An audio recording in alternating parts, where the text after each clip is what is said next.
hello, we are back with Phoenix, right? Be honest, I'd kind of rather be doing Final Fantasy VIII today. I'm very annoyed I did not beat the final boss last night, but I will be continuing FF8 tomorrow. We will be continuing... Okay, yes, Rise from the Ashes. I will have to look at all of the evidence again to refresh my memory, but we will beat FF8, and then I can, be doing some of this for a while. Okay, yes, this is the one we want to load. Yeah, so we had the first part of the trial, and yeah, so we had the beginning part of court, and then we had to take a recess. So we found problems with the photo the lunchbox lady took. The odd, interesting lunchbox dominatrix type of lady, sort of. I think she had Dommy vibes. I gotta see her again to better remember. Okay, so let's see. Mr. Wright? What? Are trials always like this with you?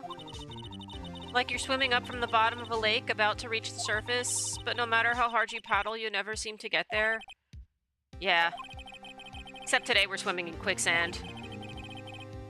You're not supposed to swim in quicksand. Anyway, so, you're supposed to, like, try to get as flat as you can and, like, chill to, like, slow it down. If you swim, you'll die faster. Okay. So what happened to your sister anyway? Apparently she got called off to the judge's chambers. Probably something to do with that piece of cloth. Oh yeah, there was the cloth in the tailpipe, so I wonder if we have to go back to the garage and see if we can find that. So this is where we turn this trial around, right? Our only weapon, a tiny insignificant piece of cloth. I mean, it's not insignificant, it was at the murder. You can't determine if it was insignificant until you see it. I'm the one who's starting to feel tiny and insignificant, to tell the truth. Hola, partner. Oh, this guy's back. They say you show a red cloth to a bull, it'll fire up its temper. That's what they told me when I was a youngin', at least. Officer Marshall. Thought I'd come take a look-see at how the trial's going. Looks like I'm late. They've got the home ranch locked down tighter than a fort in enemy territory. That hard to slip out, huh? Oh no, it's Phoenix now, not this guy. That hard to slip out, huh? What's going on over there anyway? I feel like that knife is bigger than the lengths of knives that normal people are allowed to carry in Japan. Hey, all the police I've seen these last 2 days have been really on edge. Don't you got enough on your plate without worrying about other people, compadre? You could be worrying about the chief prosecutor's taste in mufflers, for example. Officer Marshall, the whole muffler thing didn't have anything to do with scarves. She wasn't even wearing a scarf. You don't say. Now that don't just beat all. I've seen the red breeze blow at her slender neck many a time. I saw it that day, too. She was wearing a red muffler. What? At the award ceremony that afternoon, Edward seen it too, I'd reckon. What does that mean? In the photograph taken at the crime scene, she wasn't wearing a scarf.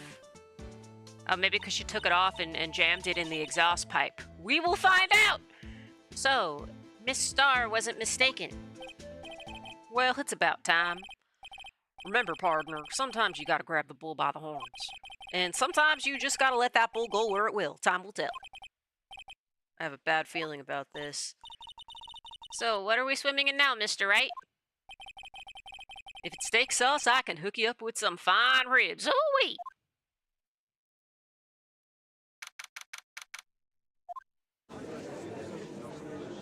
What was the point of that break from... Okay. I'd like to resume. What's up? The judge keeps looking over at the prosecution. It's okay, Edgeworth is just constipated. Is something wrong, Mr. Edgeworth? Your face is blue, your lips are purple, you're sweating bullets. I mean, he's probably constipated. That furrowed brow, those grinding teeth, those watery eyes. What's more, your eyes are unfocused. You're doubled over.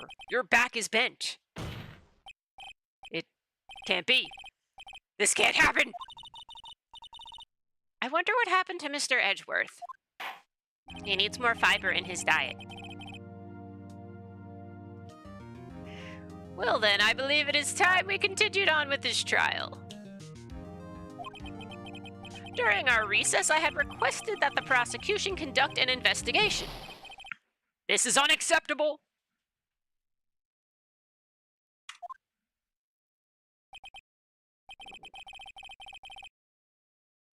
Seems our prosecutor is quite besides himself. Excuse me, knock knock? Who's there? Who the fuck is this character? Strange, stuffy aura seems to be filling the courtroom. This guy looks kind of like a bird in some ways. Something bird-like about this dude. Shit. Hey, the temperature rose 5.7 degrees when that man came in. Okay, I wonder if that's 5.7 Celsius or Fahrenheit. Because if that's Celsius, that's a very big jump. If that's Fahrenheit, it's like, okay, a little bit warmer, but that's not like a huge jump. I wonder if they bothered to convert from Celsius to Fahrenheit for this, because the original game would have been in Celsius. Who on earth is he? Ah, it's you.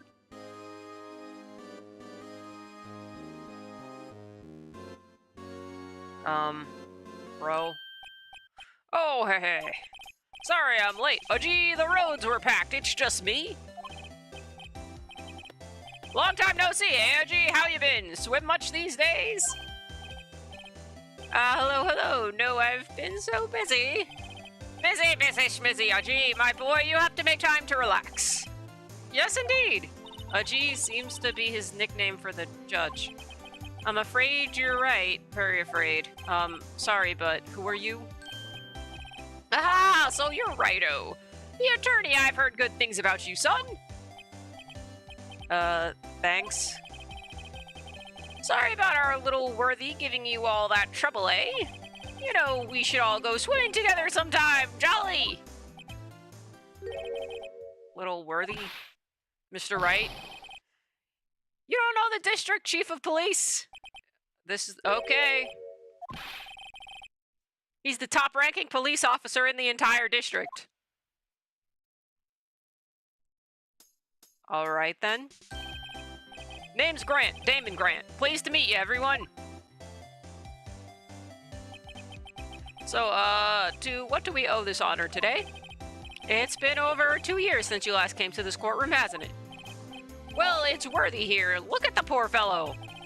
I just thought I'd help out by bringing this. Hey, that's my sister's muffler. So, Miss Starr wasn't just seeing things. When the crime occurred, Miss Sky really was wearing that muffler. But to think it was stuffed into that exhaust pipe. On Little Worthy's car, no less.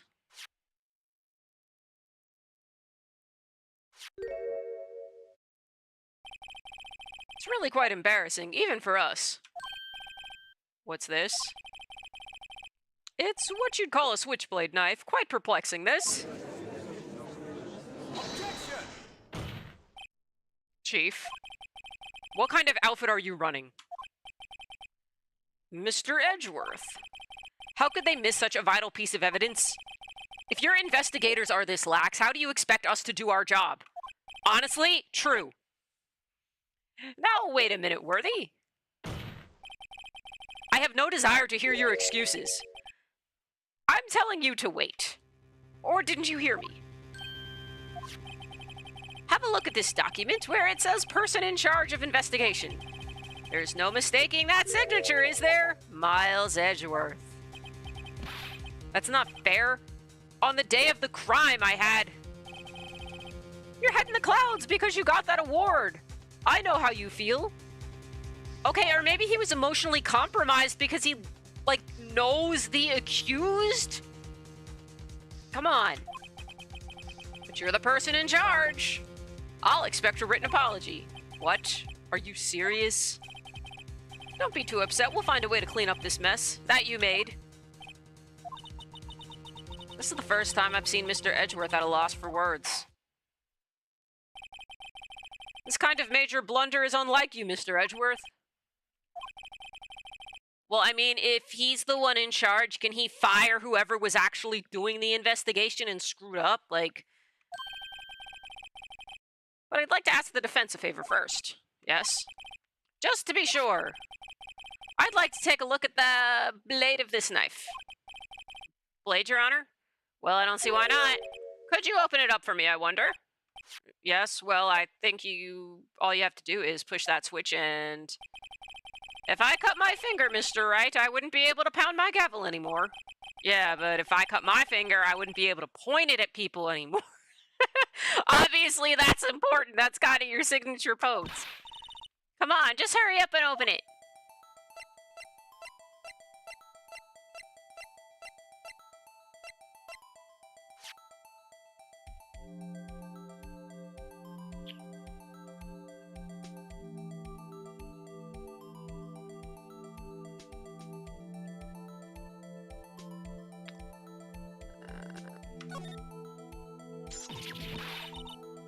Don't scare me like that! I'm the one who's scared. Look at this knife blade. The tip is broken off. And this dark red stain. Blood. Okay, it looks more like rust to me, but we will find out.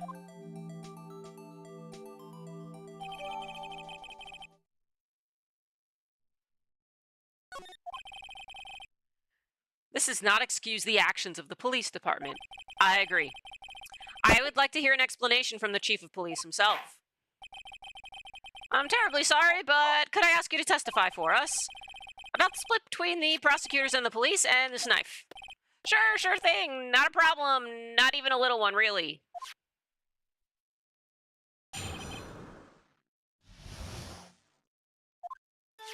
It's time to fuck up this guy. Okay, this knife is special, but I can't say how here. Well, why the fuck not? You're under oath, bitch. Unless there's evidence to prove a connection between this knife and Goodman, that was a bad day for the department. We weren't in any shape to do an investigation. A detective was killed at the police department. See what a mess. The time of the crime, 5:15. Scary coincidence. It's not officially linked to this here case, so I can't talk much about it. Okay, we're just gonna start pressing you on everything then. There was a murder at the police department? A detective? That's hush-hush information, Udgy. We haven't exactly announced it yet. Yeah, what the fuck? Wait a second. You said 5:15. The exact time that Detective Goodman was killed at the prosecutor's office. Order. Anyway, we at the department were all aflustered, as you might well assume. We're in the middle of a top secret investigation. Don't tell anyone, okay? Okay, if that was your situation, you could have asked to, like, speak to the judge in chambers instead of, you know, in front of the whole court where there's spectators and stuff. Or you could have asked to, like, approach and, like, whisper to the judge and the lawyers. Kind of weird. You just set it out in the open like that. Okay, I think we understand the police department situation. Well, Mr. Wright, 2 detectives killed at the same time in 2 different places. The chances of that are really slim, scientifically speaking, of course. I'd like to exercise my right to cross-examine the witness. Very well, however, keep your questions focused on the case at hand.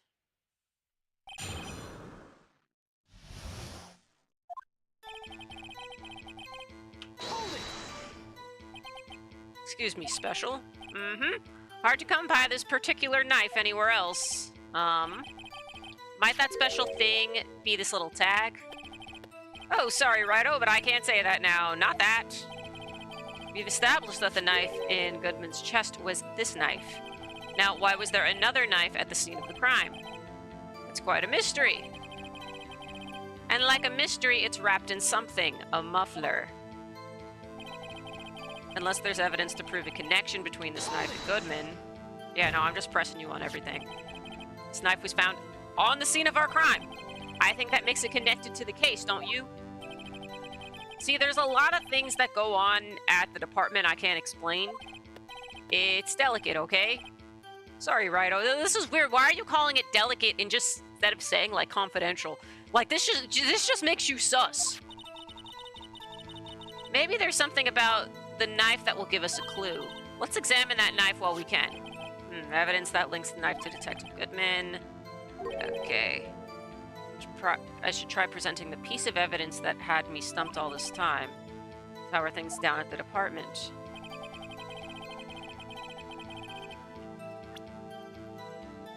Oh no, I don't want to present. I want to look at the... Can we examine this again? Oh, right, yeah, we can check it again without...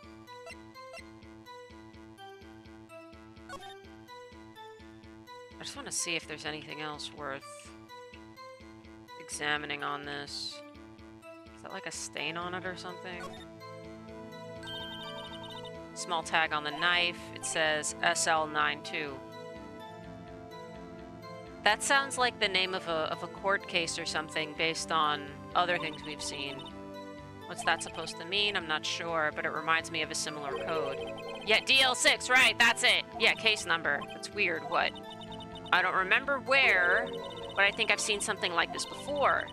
Something similar to what's written on this tag. It wasn't that long ago either. Maybe I should check the court record again. Okay, let's just rotate you a bit. Is there anything else? Okay.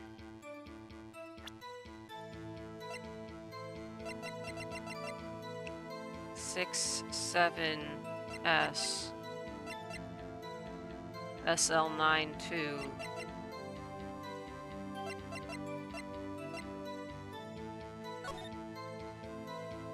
Goodman.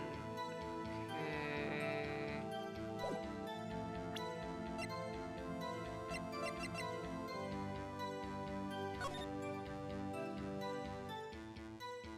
What does it say here?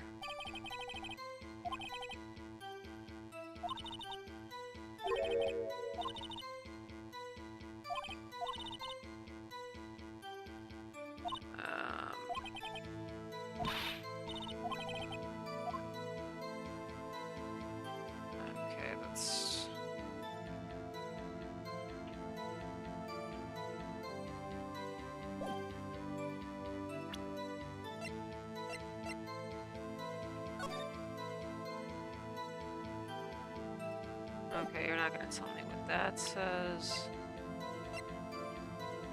I mean, that has a broken piece, and the other thing has a broken piece.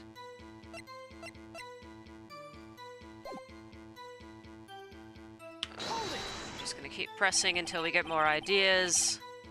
Something happened at the police department too, huh? You got a good look in your eyes there, right on my boy. Sharp, hungry.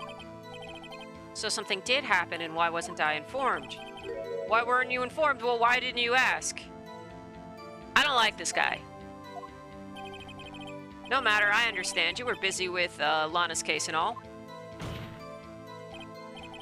Well, what happened? What happened at the police department that day? A detective was killed at the police department. See, what a mess. On the same day that a detective was killed in the prosecutor's parking lot, another detective was killed at the police department. That's a fact. Surprising, isn't it? I'm at a loss for words. And the perpetrator, do you have a suspect? Well, there was a suspect. Just arrested him, in fact. Just arrested. That was quick. But there's still a lot of unanswered questions. Maybe you could help, righto? I suppose I could help if you help me by giving me data on your case. Okay, here's the deal. I'll tell you one thing and one thing only. Ah, shit. Okay, you told us when the crime was, so I don't know if when the victim died is the right thing to ask. Okay, how the victim was killed.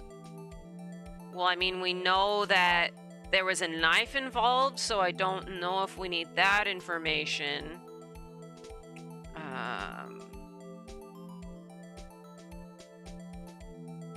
Yeah, let me just see. Yeah, I think where they were found is the best one to go with. Yeah, so tell me, where was the victim found?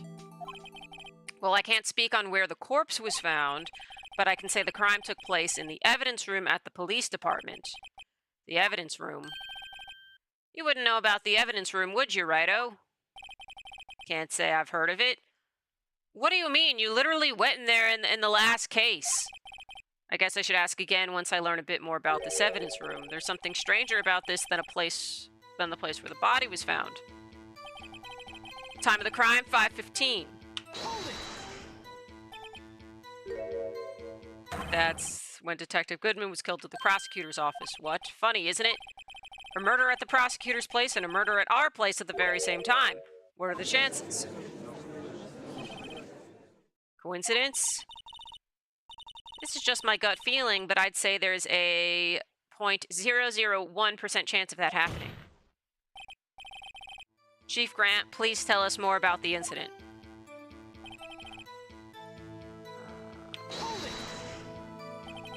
How can you say there's no connection?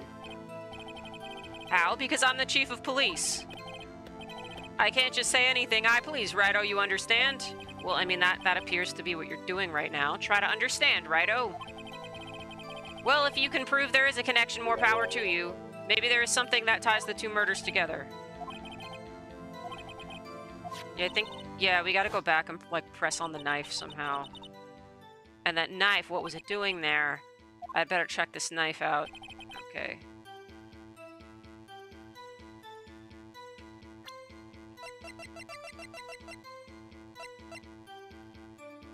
Yeah, let me just look at exactly what I am supposed to do. Oh, no, they did say to present this thing. 675. What did this say? SL92. It's not 675. Oh, wait. Was there stuff on the... Oh, we can't look at the back of this. Okay, they're saying to present that unless there's...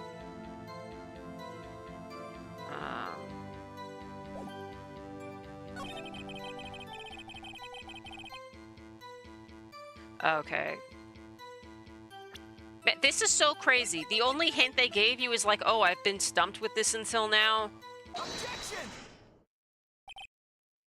Wait a second. At last, an honest-to-goodness objection. This knife. This has to have something to do with Detective Goodman. What do you mean? An honest-to-goodness? What do you mean from... Oh, gee, this is great. Look at the tag on this knife. It reads SL92. And this is important. Why? Over here, we also have a memo on the body of the victim. What's this? 6 minus 7S? No, Your Honor. It's upside down. Oh, okay, 579. Right. Stupid. You turn it around, what do you get? Oh, SL7. SL9. Oh, okay. Man, I didn't even see this shit. That's annoying because they don't let you turn this paper around. If they let you rotate this, that might have been easier to get. Whoever wrote this note was holding the paper upside down. SL9. That's the same thing that is written on the knife's tag. Order, order. Well, Chief. Oh, well. I guess the cat's out of the bag. You win, Righto. I win? What game is this guy playing? Let's see, oh, I remember this case feeling a bit more BS considering it was an added one for the DS version.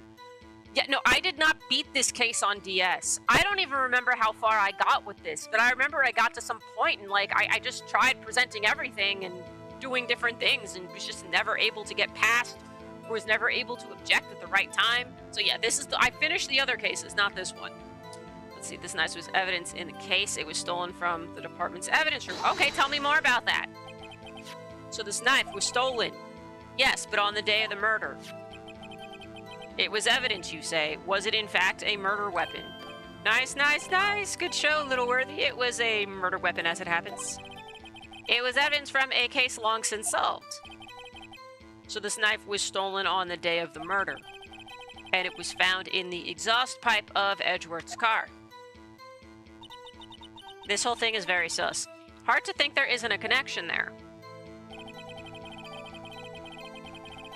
It was a bad day for the department. We weren't in any shape to do an investigation. Isn't that your thing?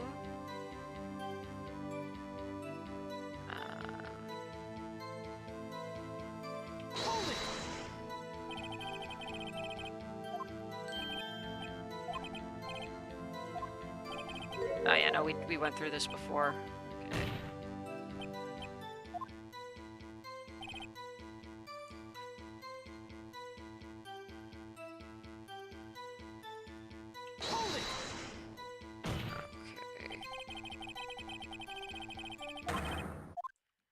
We did this. Yeah, tell us who the hell the sus was.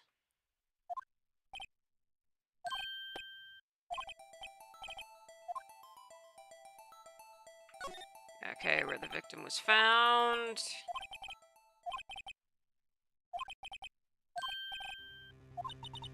The evidence room. Didn't he mention that in his testimony just now? Okay, so I guess we had to do that thing first and then this. It was stolen from the department evidence room. There's the connection between the two cases. You seem happy, Mr. Wright. Happy? We just got handed our ticket to go to town on this case. With the link between the two cases established, we finally have some leverage. Now we can get Grant to testify about the details. It's not officially linked to this here case, so I can't talk much about it.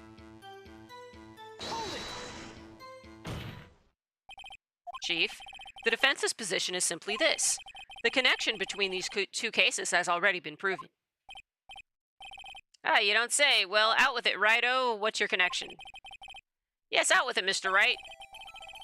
The connection is a place mentioned in the testimony we just heard. The knife found in the lot was stolen from the police department's evidence room. Not to mention the victim had on him the case number on the knife's evidence tag. And we also know that the detective murdered at the police department. I love how these two are like syncing up and cross-examining him together. This is so gay. Was killed in that very same evidence room. Indeed. There do seem to be too many connections for it to be a coincidence. What's with this dude just sitting there, like silently staring at you with his spiral eyes? You two make quite a good... He ships them too. Wait, why am I frozen again? Ah, come on. You two make a good pair. He ships them too. He ships them too. He know everybody can feel the yaoi. It took my men 2 days to find out what you deduced right here. Oh, you didn't mean it in that way. Well, I think you still didn't mean it. You did mean it in that way, but just a little bit. Chief, I request that you release your information on the victim at the police department. See, that's the tricky part. It hasn't been announced yet. And all, can we get the information unofficially?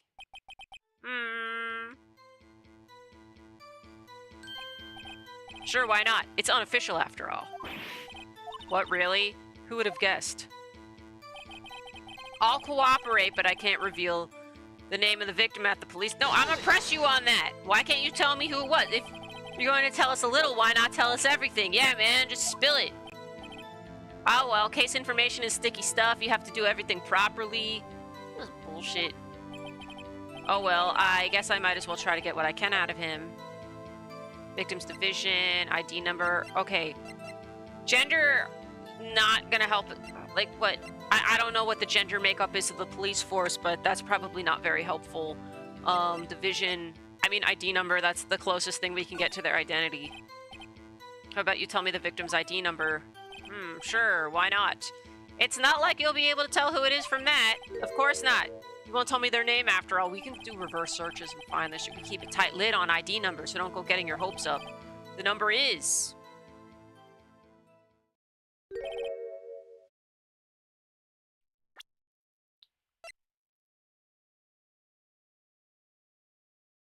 It's the same guy! What the fuck? What the fuck? It's the same guy? you Well, that's quite long, and we have to remember these. It drives me nuts. You didn't even get the first number right. Okay. Well, Mr. Wright, does this tell you anything? Yes, it does.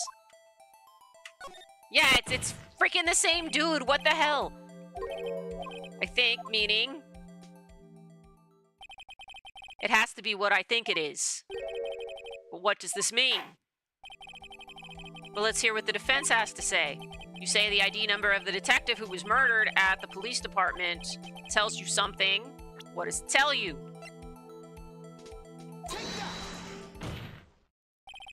Witness. What is it, Mr. Wright? You're grinning like a schoolgirl on prom night. You know what? I bet you someone has drawn fan art of Phoenix and Edgeworth together at prom. I bet you someone has done it. I'm gonna search for that at some point. I'm gonna search for that before I clip this and make this short. And when I find it, I'm gonna put the art in it and I'm gonna tag the artist. I bet you it exists. I bet you it exists because of that line. You know what? I guarantee it. And if it doesn't exist, I'm just not gonna post this clip. And this is news, huh? Just come out with both guns blazing like you always do. The police department, the prosecutor's office, 2 places, 2 detectives murdered at one time, but they're both the same guy? Explain. Actually, I happen to have a police ID number here. It's yours? No, Your Honor. I'm a defense attorney, remember? This is the ID number of our victim, Detective Goodman. Shame on you, Righto. Personnel IDs are top secret. Detective Goodman's ID number is 5842189. And that means what exactly? Wait, that ID number we heard from the chief earlier, that started with 82. I've forgotten. You didn't even... Where's the stenographer? Like, the stenographer would have gotten the number down because people forget stuff like this. Like, okay, I can see the whole situation being different, but there being, like, no stenographer is weird. Do they not have stenographers in Japanese courts normally? I gotta wonder about this. Okay, you didn't even get the first number right again. The number the chief of police gave us was 5842189. Wait a second, Wright. What does this mean? That's what I want to know.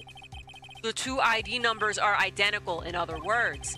The detective killed in the police department's evidence room was Bruce Goodman. What does our witness think about that? Oh ho ho! Sharp as attack, righto, sharp as attack. But wait, Detective Goodman is our victim. He was killed at 5:15 in the underground parking lot. Yet, a detective, Bruce Goodman, was also killed at the police department. In the evidence room, at the exact same time. Does this dude have, like, a twin? It's impossible, so what we're saying is the same person was killed at the same time, and in a completely different location. Order... Chief, what does this mean? No.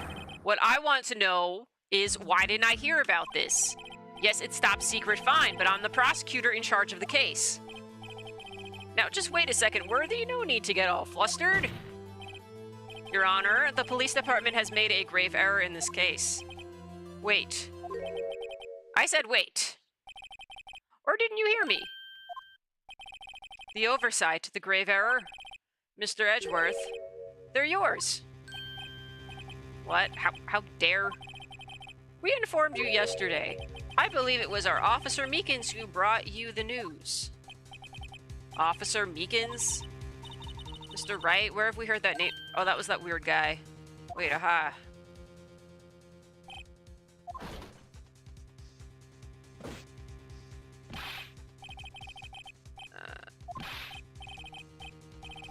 Got your report, sir. You don't mean him? According to Meekins, you didn't accept the report. Hard to believe. But your officer, he told me. He said that report had nothing to do with the Lana Sky incident. Detective Bruce Goodman murdered in the police department evidence room. Mr. Edgeworth, the victim's name is written right on the top of the report. Why didn't your officer... Okay, no, I skipped that too fast. Honestly, I'm not sure if that officer was capable of making the connection. He did seem challenged. In any case, this is a serious error, a gross negligence of duty on your part, Worthy. But, sir, you could have submitted that report this morning to the court as evidence. Then I'm completely on Edgeworth's side here. I'm completely on his side. These other people are freaking incompetent. This dude and his weird-ass stare. No such luck this time, Worthy, or should I say unworthy? What? Now, what was the second rule of evidence law? Well, Mr. Wright, huh? Oh, well, it's, Rule 2, unregistered evidence presented must be relevant to the case on trial. And how is this rule relevant? Normally, you submit a list of evidence to be used in the court before trial. This report wasn't on that list. So, what does this mean? I couldn't submit this evidence until a connection was proven in court. The connection was just proven by Righto over here.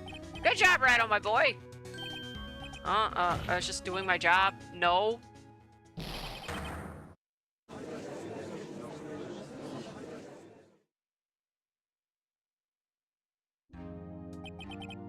It seems we have come to the end of this trial. I know you're going through a tough time, Worthy, what with all those rumors. You were even in the defendant's chair just this past December. I apologize for this terrible lack of due diligence on my part. Mr. Edgeworth, please, just give me one day. I'll get to the bottom of what happened. If it's the last thing I do. You better get results this time, really. You have my profound apologies, sir. For Mr. Edgeworth. I don't think there's ever been an error this serious in the history of this court.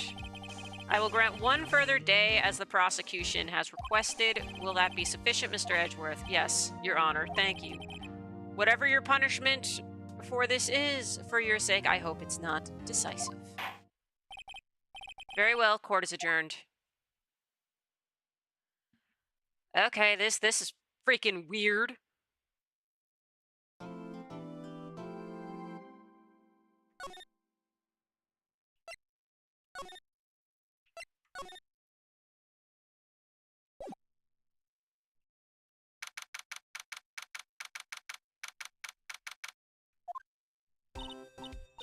Mr. Wright, so what's going on with the case anyway?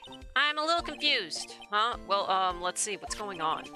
The victim, Detective Bruce Goodman, was stabbed to death after 5 p.m. on the 21st.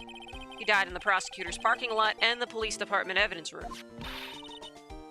What's this and the evidence room part? The prosecutor's office and the police department are 30 minutes apart by car. Well, that's what we're going to find out, or try to at least. Alright, let's do it. Glad she's in good spirits, but I'm not sure she's going to be much help with this. Don't be so sure, Mr. Wright. Huh? Look, we're in this together, right? I'll prove that these thick-rimmed glasses of mine aren't just for show. Let's go. Science awaits us. You know, I really don't think we should worry about the police department murder. There wasn't even a body found there, who cares? Yeah, it was only our victim who was killed in the evidence room, no biggie.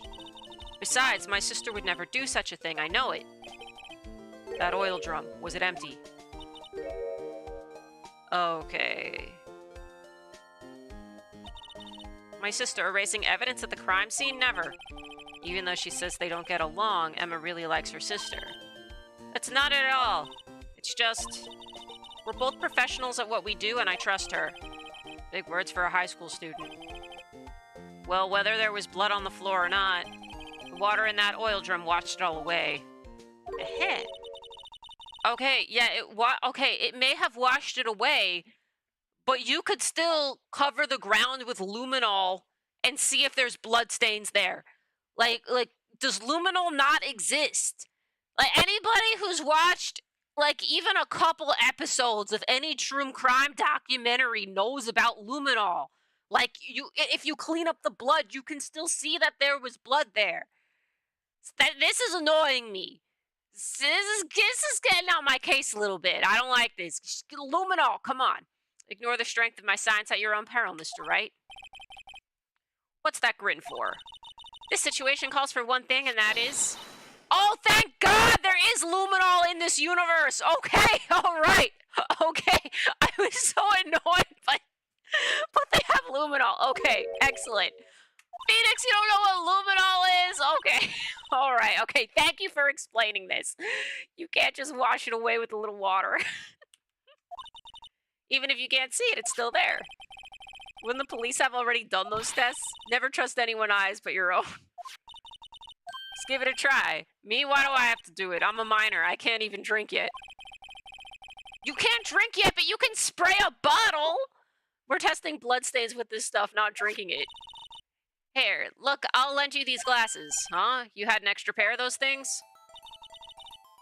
To test for a blood reaction, just spray the luminol on it. Like this, see?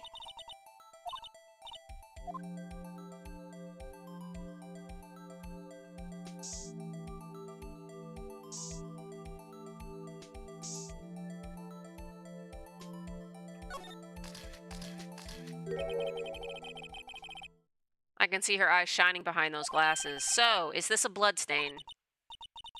It's so, ugh. Emma, you're shaking. It's just, this is my first time seeing real blood. Scientific investigation in action. Okay, well, we definitely know that this is a blood stain, but doesn't something strike you as odd, scientifically speaking, of course? What's odd about this scientifically? Shit, what is it?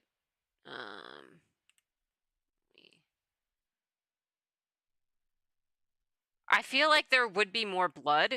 I think the amount is weird, more so than the... Yeah, I think the amount... Let's... Actually, wait, can I... Oh, I can't save now. Yeah. Well, I don't think it's too... Okay, perpetrator and Detective Goodman fought here, right?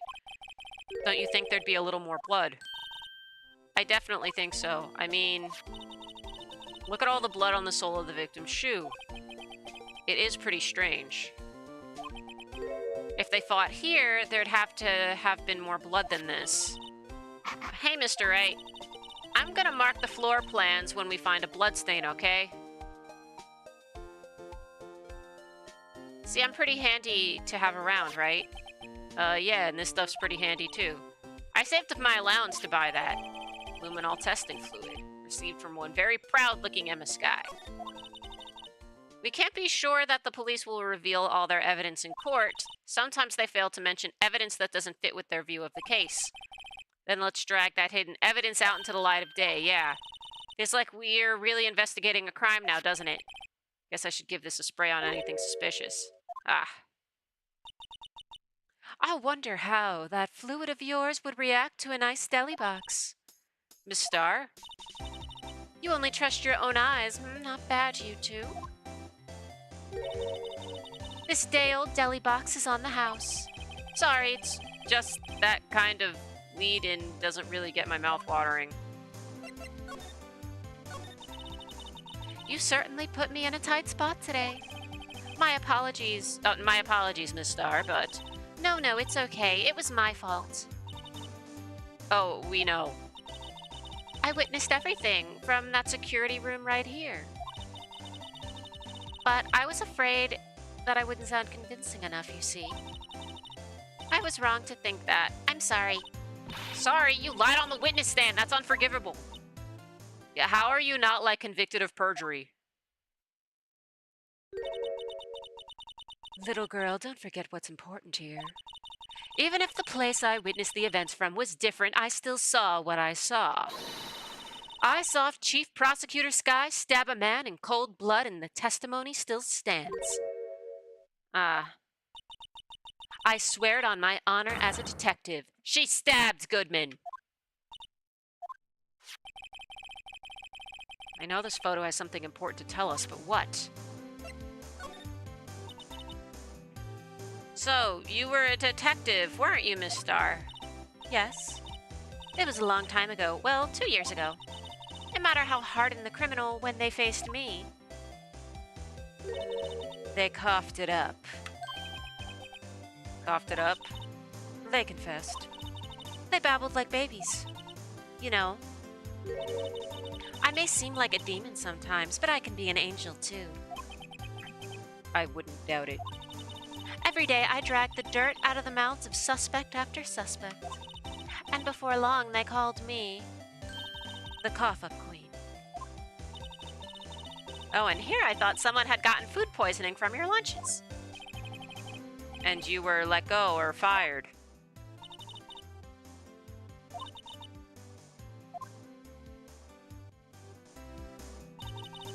It's all because of that case, the SL9 incident. SL9? Wait, she didn't mean...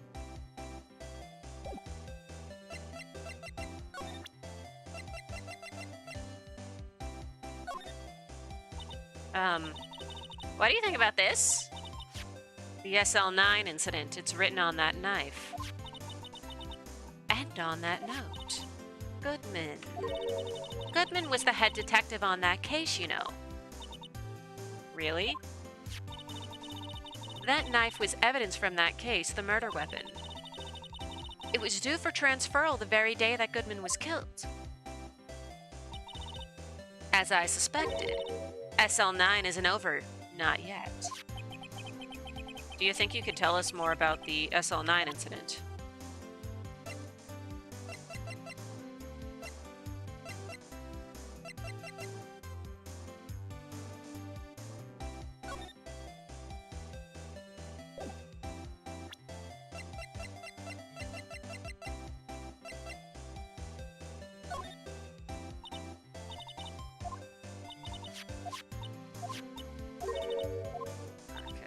Is there anything else we're supposed to show her?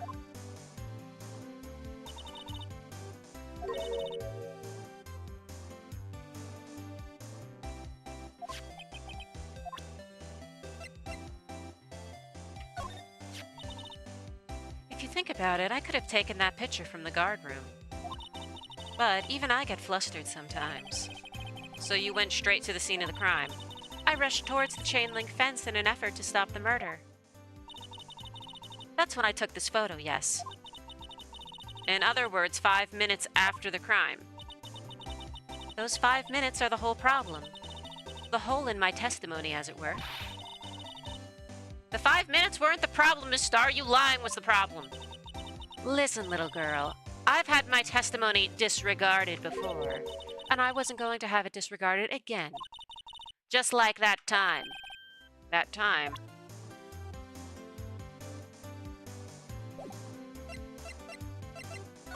Tell us, yes, tell us about this. That incident really opened up my eyes to the truth. We're nothing to them. Disposable. Disposable to who? 2 years ago, it was the biggest case I'd ever handled. The police and the prosecutors were desperate for decisive evidence, so they didn't solve it. On the contrary, it was solved quite cleanly. The criminal was caught and executed. Executed? Yes, the criminal got what was coming to him. It doesn't get any cleaner than that. The only problem was, they never did find decisive evidence, not a shred. What? But the criminal was executed, right? On the basis of evidence of a sort. Made-up evidence. What? You mean they executed someone with fabricated evidence? The best part came several months after the trial. Every detective involved with the case was dealt with. Some were demoted to patrolmen, others found themselves out of a job. And you were one of those. Myself and one other person you know well. Wait, could it be... Exactly, Detective Jake Marshall. Oops, I mean, Police Department Security Detail Officer Jake Marshall. As professional detectives, we investigated that case from every angle. Jake was particularly determined. And then it was over, and he was demoted. However, he hasn't forgotten, and neither have I. You haven't forgotten SL9? There was another side to that case, a hidden side. That's what we're after now. And no one up in their fancy offices can stop us. Wait, those lunches you sell. There's only one reason I come to sell lunches in this accursed office. I come here to meet old friends, boyfriends that can help me investigate. Miss Star's old boyfriends, how many does she have anyway? At least 3. Just when all the detectives on SL9 have disappeared, we find new evidence. There has to be a connection. So, Rookie. What? It seems like you're serious about investigating this case. Yes. Then you should take this. A Salisbury steak lunch? I know a certain guy who might help you if you tempt him with this treat. Steak lunch received from Miss Star. Miss Star? Officer Marshall, is he you going out? Why do you want to know? I was just wondering what happened to him. A long time ago when he was helping my sister do cases... Oh, come on. Stop it. Stop it. It's very odd that just smacking the camera seems to work. Okay. A long time ago when he was helping my sister do cases, he was so nice. He got along so well with my sister, it made me jealous. And he was nice to me too back then. This would be when Officer Marshall was a detective. But now he's so cold. Jake and I are merely cooperating on this investigation. We're putting the past to rest, as it were, nothing more than that. I see, thank you.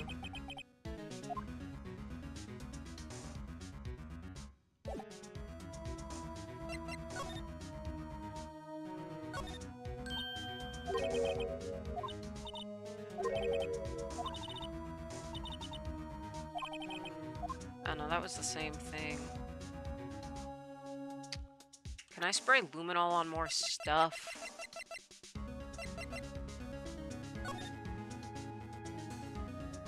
Okay, no, I can rotate it around, but I guess I can't.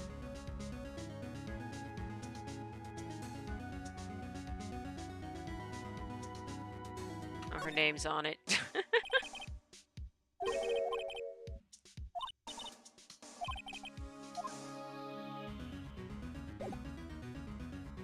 Alright, let me see if there's anything else I'm supposed to do here, just because this is taking long. Okay. Oh, they said examine the ladder.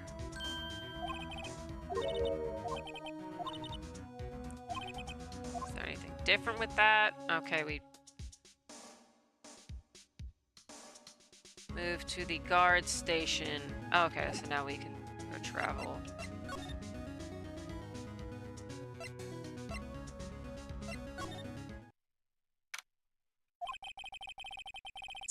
Let's go spray some luminol in the police department. Oh, how do I turn autoplay off? Let me...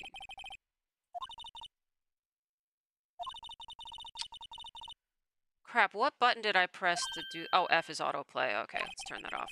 Okay, she's like a kid in an amusement park. Oh, a real crime scene. Let's go take a look.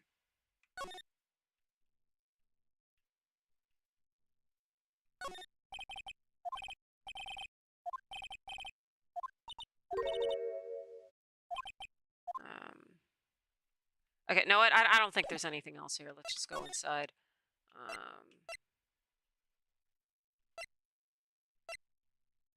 Ooh, guard station. Okay, that's new. What's with the decor in this place? It's very eccentric. He's a Westaboo! According to the pamphlet, this is the guard station for the evidence room. So beyond that door is the evidence room, the scene of the crime. Sure seems that way. Oh! What's wrong? It's those cacti! They're so prickly, so imposing, it's hard to think straight. If you can't handle the cacti, stay out of the desert. What I want to know is, if this is a guard station, where's the guard? I have a feeling I know who he is already.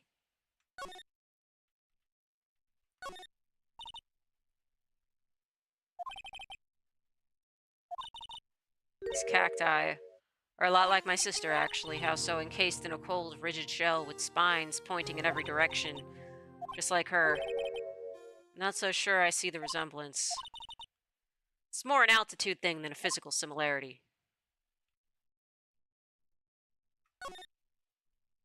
There's a security guard That's uniform, please. That's leather jacket, leather pants, leather... What was that called again?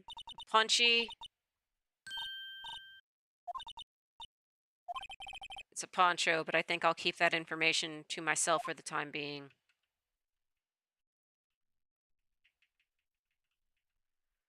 Is it normal for people to have this much liquor? Like... This says Texas! Look on the floor, lasso. Looks like it's set up to trap something. A trap here. Wait, I know.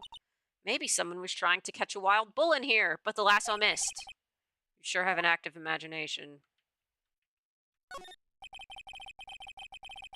Looks like there's a video feed from the evidence room here.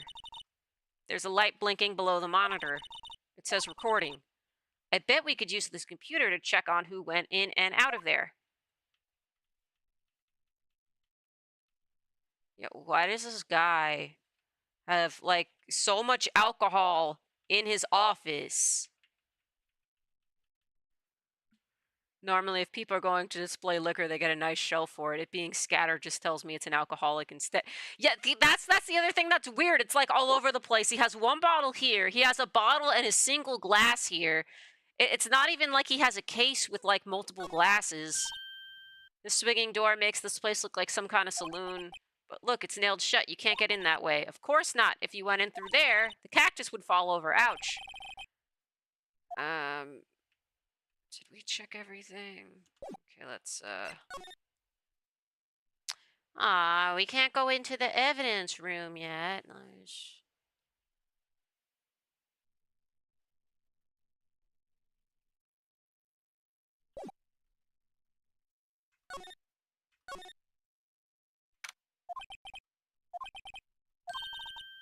Okay.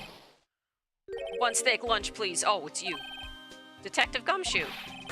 Now's no time for chit-chat, pal. I'm a busy man. What I really need is a steak lunch from Lunchland. Oh, you mean one of these? Actually, it's not for sale. I think I just heard the sound of his heart breaking. Now's no time for despair. We've caught our criminal, now we just need evidence. The criminal, you mean... You heard about the stabbing in the police department evidence room, right, pal?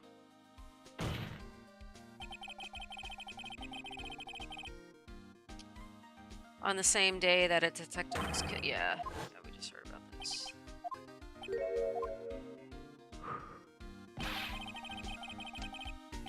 It's the biggest scandal to hit the station in ages. Everything's topsy-turvy. But Detective Gumshoe, who was it? Listen, pal, all I know is I need me a steak lunch pronto. Standing around here talking isn't gonna fill my belly. Wait, don't leave. If you want to know more, head down to the detention center, pal. Questioning should be over, so I figure he's down there having a good cry. Later. You ran off to the evidence room. Well, this investigation is off to a running start.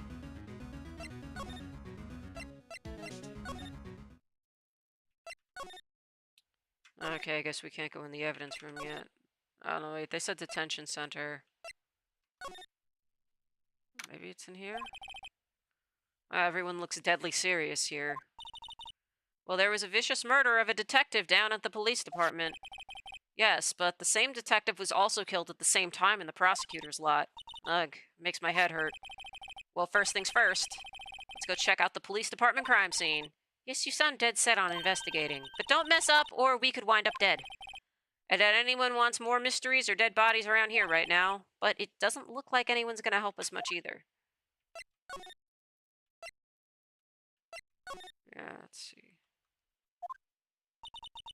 Still, I do feel better about things, a little. I mean, they caught the person who stabbed Detective Goodman, didn't they? Yeah, I guess they did. Best to not go too far down that road right now. Things will just get confusing. What's that? Sir, that's what I'm saying. Me, a perpetrator? I'd say I was perpetrated against, sir. That's what I'd say. I don't think this guy did it. Oh, hi, greetings, sir. Wait, I know who you are. Excuse me, but is Mr. Edgeworth anywhere on the premises? Officer Meekin, so you're a guard here at the detention center? No, sir, I'm not, sir. I'm a little lost patrolman, like a little lost lamb, sir. Oh, I get it. You're here to deliver a report? No, sir. How should I say this? Wait, he isn't he? You didn't... Okay. Wait. What? No, this is an unexpected turn of events. Sir, I'm a patrolman with General Affairs, sir. Sir. Oh, I can hear you fine, Officer Meekins. I had some business that day, sir. And so I went to the evidence room, sir. The guard station in front of the room was empty, sir. So normally there's a guard... Yeah, there should be. That's right, sir, because evidence is kept in the evidence room, sir. Now, the security officer was none other than Officer Marshall. Then, sir, I happened to glance at the security room monitor. That's when I saw him, sir. A suspicious person in the evidence room. A suspicious person, sir? Suspicious person. What the heck is this guy doing? So what happened then? After that, sir, everything went white. I saw red. I blacked out. And when I came to, I was here, in the detention center. Wait. Wait, is he talking about the time of the murder, or is he talking about stuff after the murder? Because, like, you were the one who delivered the documents. This is so weird. Okay, how long were you out? Days? Might I ask, what happened to your hand? Sir, there was no one to bandage me, sir, so I did what I could to wrap it up, sir. Bandage on his hand, just like Miss Sky. Yet another similarity between this case and the one at the prosecutor's office. First things first, tell us how you hurt your hand. About your hand, did that happen during the course of the crime? You see, sir, Sir, but there was nothing I could do. Nothing you could do? Sir, to tell the truth, sir, when it happened, when the detective pointed the knife at me, I just hollered, sir. And the next thing I knew, I was unconscious. Then when I opened my eyes, I was alone in the evidence room, sir, all alone. Alone because Detective Goodman had disappeared. Then when I looked down, I was gushing blood from my hand, sir. Victim's body disappeared. That's some story. I don't mean to pry, but you are the perpetrator, correct? You killed Detective Bruce Goodman in the evidence room, right? Sir, please don't look at me with those sad puppy dog eyes, sir. If you have to label me as a perpetrator or victim, sir, then label me a victim. I would, but you happen to be in detention and alive and well at that. Yes, well, that's true, sir. I suppose you could say that. Did you know the victim, Detective Goodman? Well, sir, if I had to label him as a stranger or a total stranger, then I'd say he leans heavily on the total stranger side. So you didn't know him. Sir, I work in a tiny department devoid of light or other creature comforts. I don't know any detectives. So if he was a total stranger, why'd you stab him? Sir, I had no intention of killing him, sir, none. Nor do I have any recollection of killing him, sir.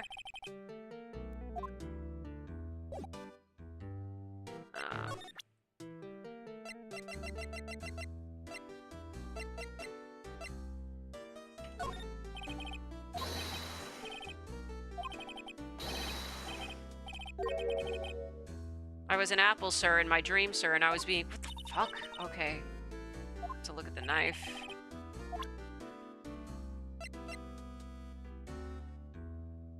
Let me just see. Okay.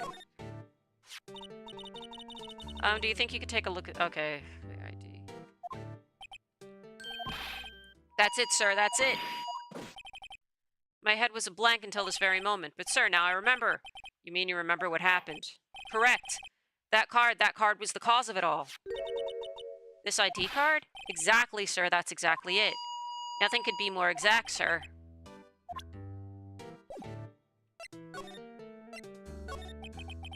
Can you tell me what it is you do remember? Well, sir, you might say I'm a little lost patrolman, a lost little lamb, if you will. I didn't know Mr. Detective Goodman, who was in the evidence room. And that's why you thought he looked sus. Sir, I entered the evidence room and asked the man to show me his ID card. Well, that sounds pretty much by the book so far. That's right, sir. That's what I've been trying to tell you. So, you asked the Detective Goodman to show his ID card. What do? That's the thing. Suddenly he pointed a knife at me. What? Sir, I assure you, I was as flustered as you are right now. So I whooped him and leapt at him. Okay. Detective Goodman pointed a knife at him? Do unto others before they do unto you, my father's own words, sir. What happened then? Well, my eyes, sir, everything went white. When I woke, I was here.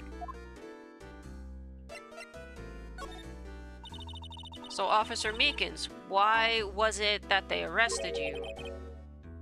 What do you mean, Emma? Let's look at what we know. Now, Officer Meekins didn't know Detective Goodman, and the victim whom he met at the scene of the crime didn't show his ID card. In other words, we have no way of knowing if the victim was really the victim. And if this body just disappeared from the evidence room, we don't even know if anyone actually died.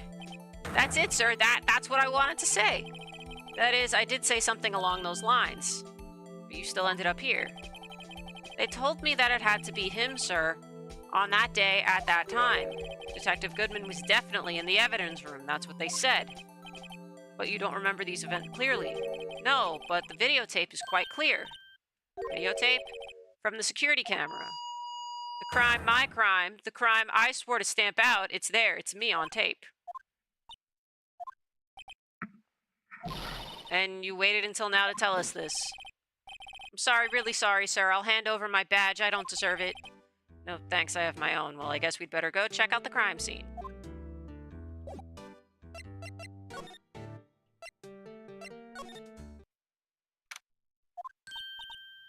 Mr. Wright, look who's standing at the Chief of Detectives desk. It's, I believe, Chief Scrant.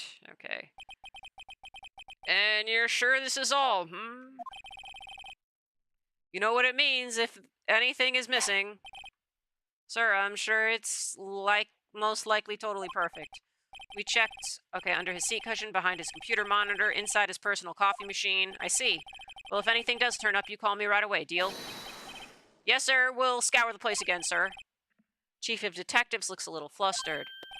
Aha, Righto, my boy. How you been? Swim much? Oh, Chief Grant, reporting for duty, sir. Why are you saluting him? Is Edgeworth going to be okay? Oh, Worthy. Oh, you know they're doing a little inquiry committee with him. Sounds like an inquisition.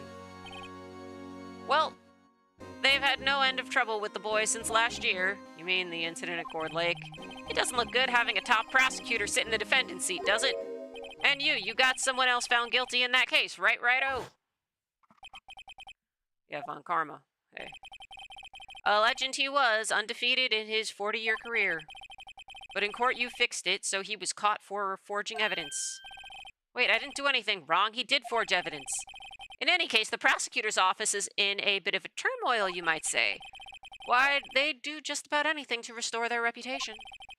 Now, depending on what that inquiry committee decides, it could be bad for Worthy. What?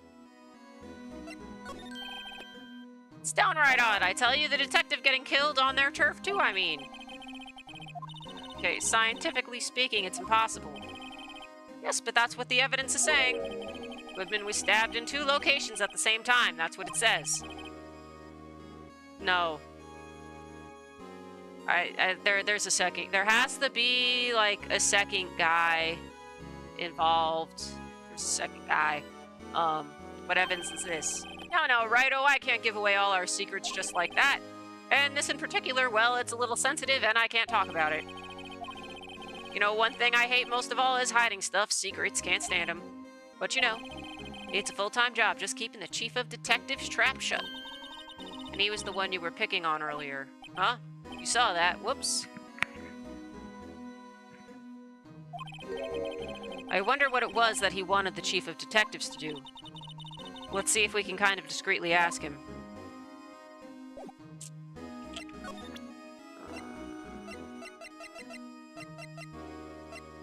Is there anything new we can show this guy? Oh, no, that's for Officer Marshall, not him. Okay, he was the one who brought the knife in.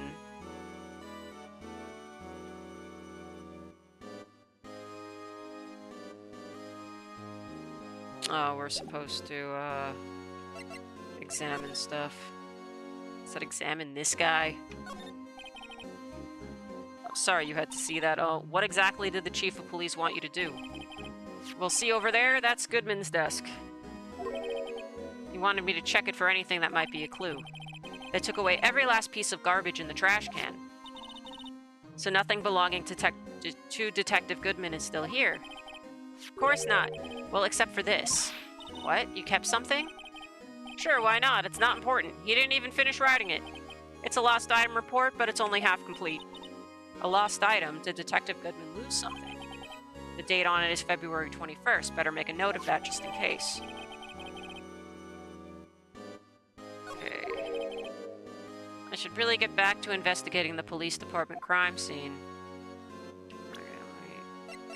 Let's examine this shit and see if we can read anything on it.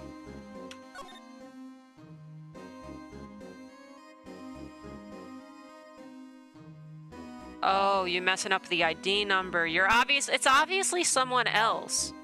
It's obviously someone else because, like, okay, yeah, maybe you mess up your ID number if you're new and, like, you've just learned it. But I feel like this was another cop.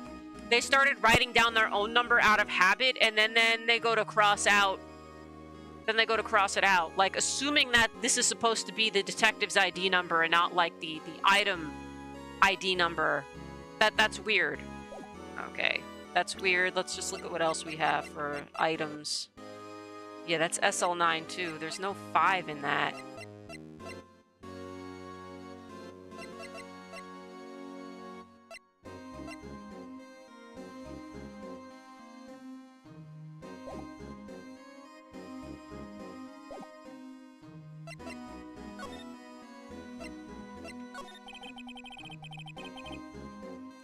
Actually, I was wondering if I could ask you a favor. Well, I never thought the day would come when Wright asked me for help. I was wondering if we could investigate the evidence room.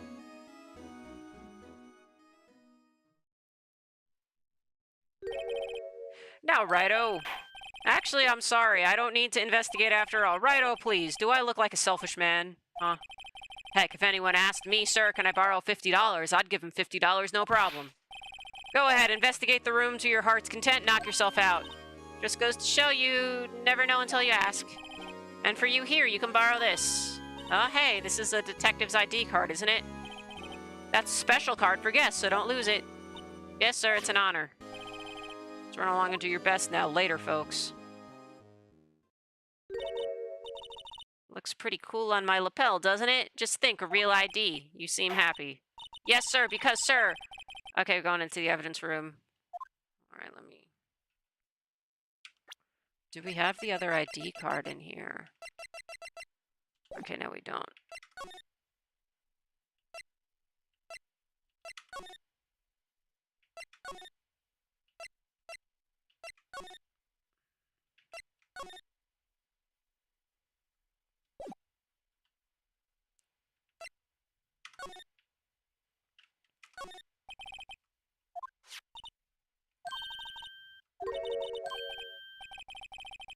Card reader is turned off. What is this? That security guard thinking?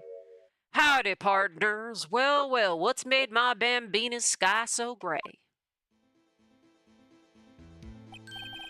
Officer Marshall, why does it have to be him? What's that, why does it have to be him? As you may have surmised, here's my saloon. We're here to investigate the crime scene. Yeehaw, that card you got there is on your chest.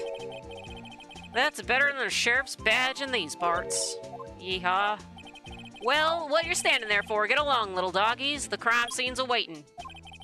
Looks like the card reader's on again. While we're here, I was wondering if we could ask you some questions. Sorry, cowboy, but I got no mind to tangle with you hombres. You're busy then. Did I say that? I only said I didn't wish to speak with you. Actually, you said you had no mind to tangle with us. Hombres, okay. I don't want to talk us here.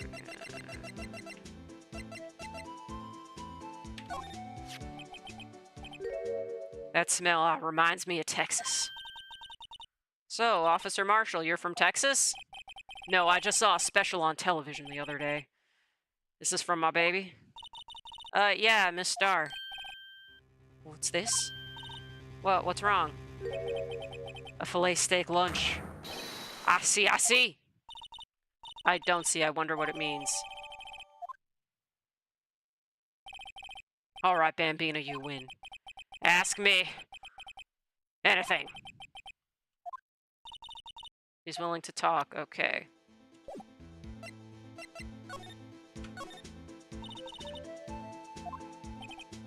You got good eyes, partner. It's an easy job, and I'm grateful for it. Actually, Officer Meekins at the detention center told us... Oh, I keep missing... They should show Phoenix when Phoenix is talking. Ah, that poor little doggy. Poor guy, I keep getting his name wrong and calling him Meekly. He told us something. He said that when the stabbing occurred, you weren't at your station. Well, maybe I shouldn't be telling you this. But since I got demoted from detective 2 years ago... Well, it might not look it, but I lost my fire for the job, you know? No, that makes absolute perfect sense. Like, why give a fuck?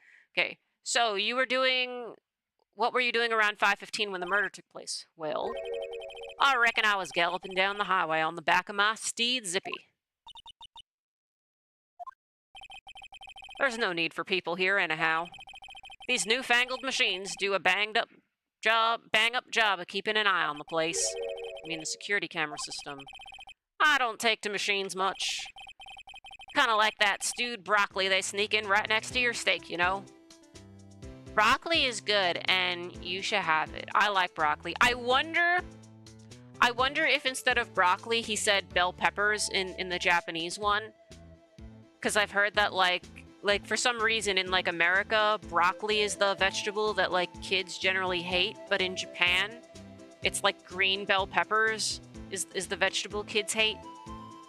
So, like, I wonder if that's what they, if that's what it said in the Japanese version and they've changed it for this. Miss Starr told us something. She said that you were a detective until 2 years ago. It was always my dream to be a rawhide wrangler on the scene of the crime. That's all gone now. Like a drinking hole in the prairie fire. Yeah, I never stood why as a kid they showed broccoli as being the veggie they don't like. Yeah, no, broccoli is good. It's like, are people only eating like overly steamed broccoli that's like not seasoned or just like not the right amount of softness? Yeah, there's so many other veggies that are easy to cook bad. Yeah, I agree. There are other veggies that are easy to cook bad. It's like, I feel like you have to do absolutely, like, nothing or try to cook broccoli and make it not good. Like, you just saute broccoli in the pan with garlic, and it's amazing. Like, all of this hate and slander is very much uncalled for. Broccoli is a cruciferous vegetable. It's very good for you. Like, I'm trying to remember other vegetables I don't like. I do like a lot of vegetables, but yeah, I mean, broccoli's great. I do not get the hate for it at all.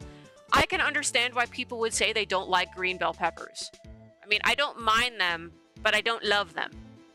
Like, I don't hate them, but I don't think that they're, like, amazing. I mean, like, they're okay. But yeah, like I can definitely understand more people disliking bell peppers. I mean, the green ones than broccoli. Broccoli's great. You're still investigating the SL9 incident with Miss Starr, aren't you? That was my case. It's all solved on the record books, but it smells like a bad game of poker. I can't let it go. That's all there is to it. What kind of case was it anyway? We've heard the name so many times, but no one tells us what actually happened. There are some things you're better off not knowing, Bambina. Anyway, that case is officially dead as of 2 days ago. 2 days ago? The day of our case. That's right. The evidence transferals. Edgeworth was talking about the transferals, too. Sorry, but could you explain what this whole transferal thing's about? We keep only evidence from solved cases in this room. They're kept here under the presiding detective's supervision for 2 years, so we can reinvestigate them if it turns out there was a mistake, see? So what happens to the evidence after 2 years? It goes to sleep forever in the underground vault of the county sheriff's department. That's what we call transferal. We do it every February. I see now. Transferal is like a funeral for old cases. 2 years after a case is solved, it's closed forever, dead. Never to be reopened again. Never to be reinvestigated. And that happened to SL9 2 days ago.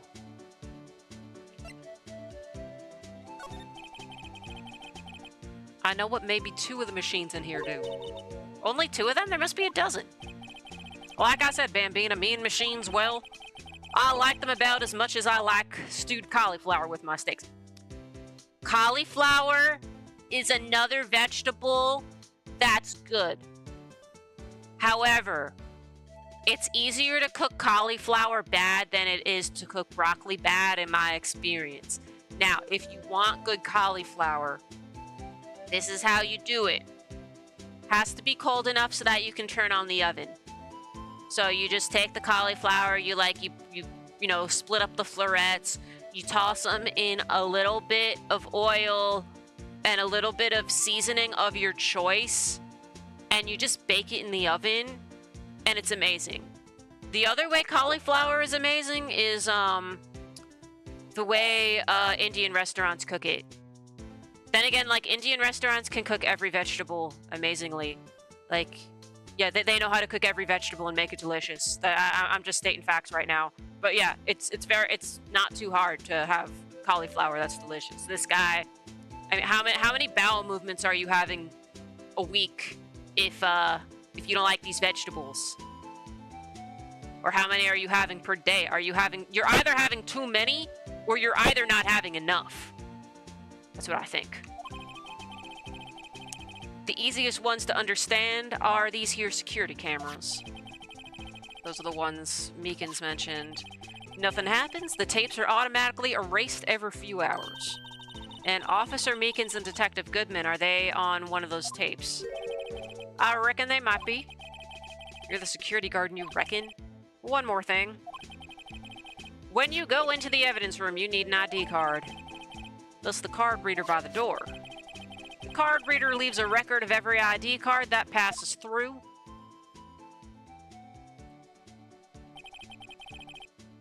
So this is the ID card record. Hey, I've seen that somewhere before. Sorry, Bambina, I can't show you more than that. Huh? Haven't heard. Yeah, no, Goodman's ID number was there. I haven't heard whether this is related to the case yet. Mr. Wright, I saw a number on that record just now. Seen that number before. Maybe there's some way I can prove that record is tied to the stabbing. Let me ask him about this again. I'll see if the... I just want to take a look at that again.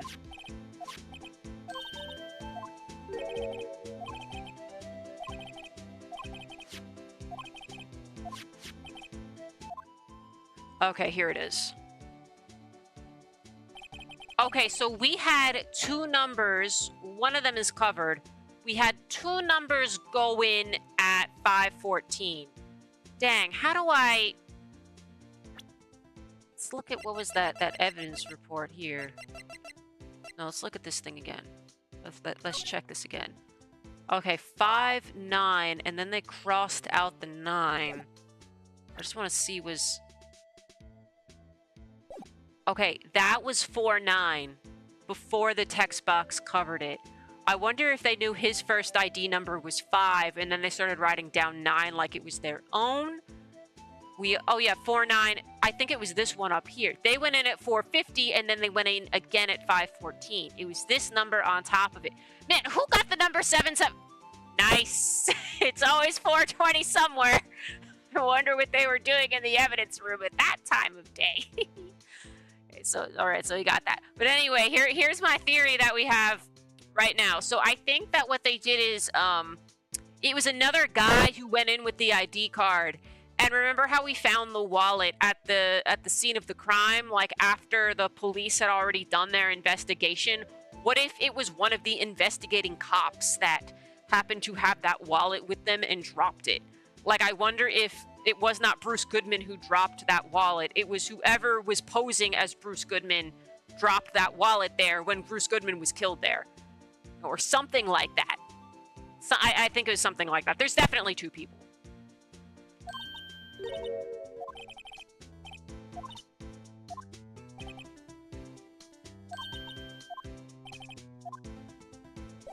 Okay, so let's... Is there anything else we can show this guy?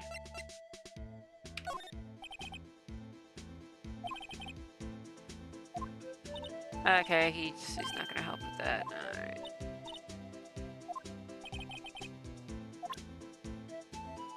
Let me just see if there's anything else to show this guy.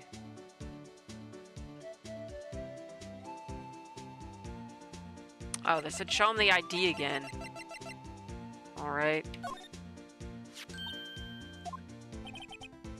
Oh, the one that was on the ground in the parking lot. The number on this is 5842189. Officer Marshall, show us that ID card record again. Okay, now this is how we get it. Look, the fourth number, it's a perfect match. It was used at 5:14 right before the stabbing. What's more, there's only one of them cards in the world. So when the incident occurred, Detective Goodman was in the evidence room. But wait, what did Officer Meekin say? Sorry, yeah, the guy didn't have the... This is so bizarre. If he had his ID card then, why would he have pointed a knife at Officer Meekins? Alright, compadre, you win. I guess I can give you this ID card record. I've got an idea. Maybe I should show this list to other people with IDs here. Let me get that. Okay, now we can go to the evidence room.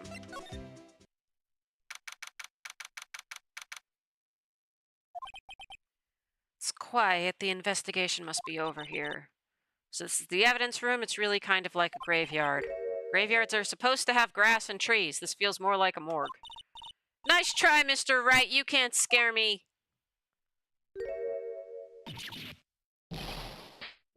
What the fuck? Okay. Oh, hey! It's the stuff from the other one. It's the metal detector and the fishing rod from the last case. Sorry, I thought you were a ghost. I wouldn't recommend going around smacking ghosts on the head, pal. So it is true what I heard.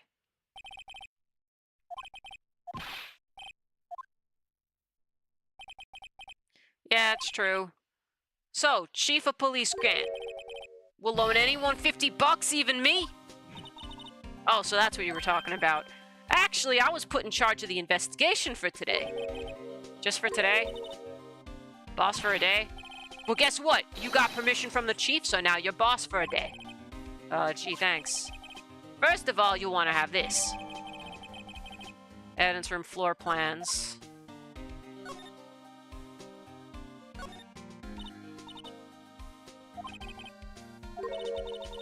Yeah, car door, there's a pair of handcuffs attached to the frame. Maybe the guy they caught was some sort of escape artist and he got away. Yeah, it's one of those human profiles for range testing. Been shot square in the forehead. Better him than us. Yeah, it's... This place is stuffed with evidence, stuffed with dreams. I'm not so sure about the dreams. Won't open! Do you really think it would? Hey, pal, our security is high-tech around here.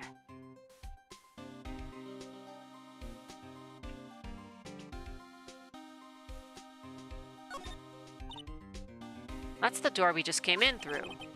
Looks like you don't need an ID card to get out. I wonder what would happen if Officer Marshall cut the power while we were inside. Let's hope he remembers we're in here.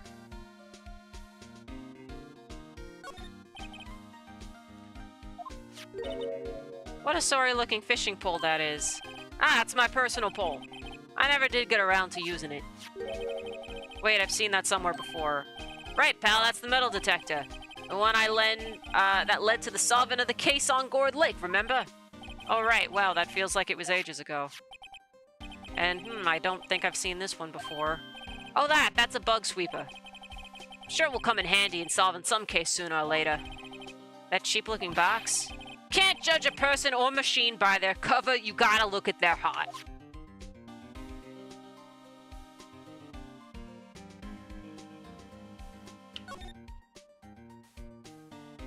Ah, here it is.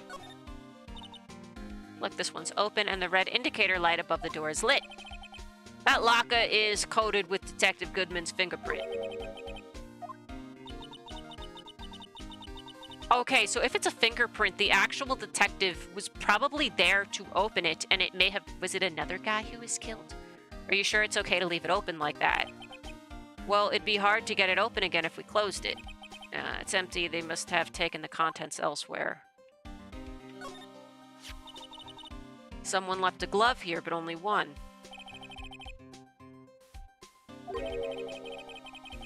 There you go, pal, making me out to be some kind of absent-minded detective. That's evidence from the case, you know. You mean SL9?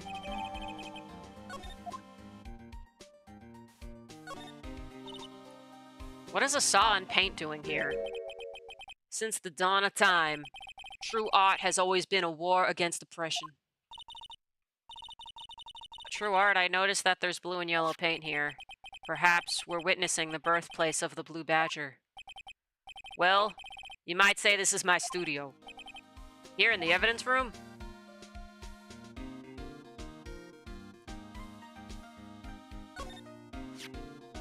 Wow, someone must have broken something big to make all these pieces. Detective Gumshoe, perhaps? There you go, pal, making me out to be some kind of hooligan. That's apparently from the case.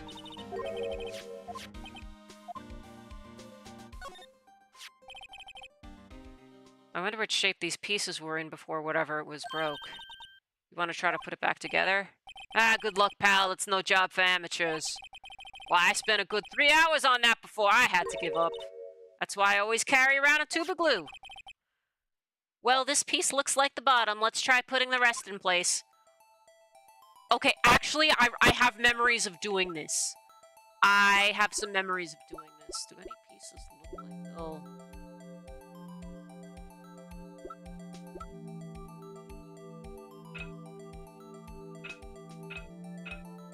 Okay, now that goes on the top. That's...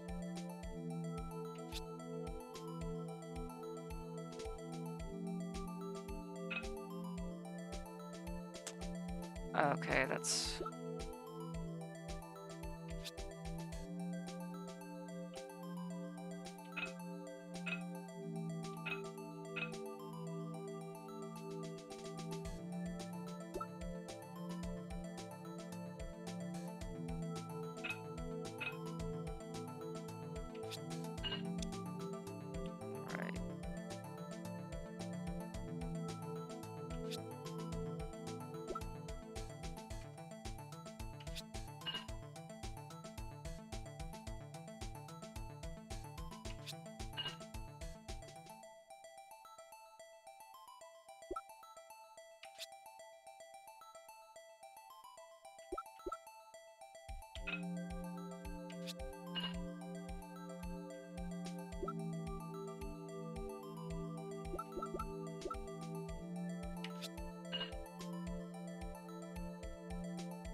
Huh? Well, I think we did it. But some of the pieces are missing. Yeah, I got that far too in 2 minutes myself. The problem is finishing it. Were some pieces stolen? I bet they were missing to begin with. Still, doesn't look like the most stable kind of jar. I kind of understand how it got broken. Yeah, this is a weird item. Jar piece back together from fragments. Okay, yeah.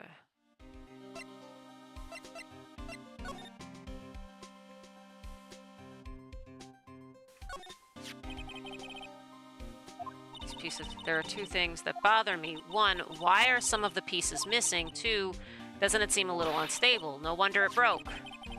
I'll make sure to remember that next time I make a jar. Okay, that was...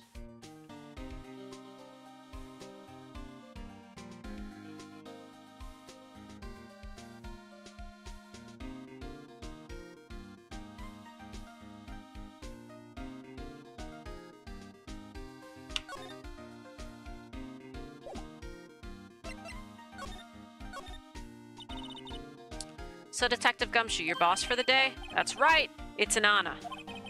After all, the murder took place right here in the police department. But if you're a boss, why are you all alone? Where are your underlings? They're using yesterday's finding to prepare for tomorrow's trial. I heard you got kicked out of the investigation again. I'm adamant, though. I'm gonna take control and put this case to rest. In my own evidence locker, pal. You have a locker in here too, Detective? Of course. I am a detective after all. They gave me a locker that only I can open, pal. Only you can open. This place is more high-tech than you might think. Every locker is fixed so that only one detective can open it. Using their ID card? Well, that's the thing, pal. ID cards can be lost. Why, I'm on my third card since entering the force already. Sounds like a lot. Yeah, but even I can't lose my own right hand. Right hand? Oh, you mean your fingerprint. Exactly, pal. The lock for each locker is coded with a fingerprint. So the only locker we can open is our own. Funny, they look like normal lockers. These are the latest model. There's a trick to the handles, see? The handles? On the other side of the handles is a sensor. And if the wrong person touches it, zap, you get a shock. If that's what happened, my hand would be black and smoking every day. In any case, the locks aren't that obvious. There are even some people on the force that don't know about fingerprint locks. Okay. I'll always believe in Mr. Edgeworth, no matter what happens. So Mr. Edgeworth is with the inquiry committee right now. They're trying to figure out who's responsible for the mess up in court today. I see. I guess this is what you call fate. Mr. Edgeworth just can't get away from that case. That case? Yeah, that case. The SL9 incident, of course. That was the beginning of the end for Mr. Edgeworth. Maybe we can get him to tell us more about the case.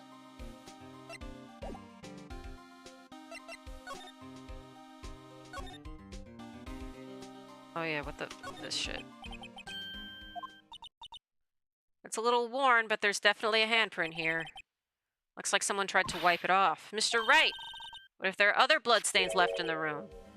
Yes.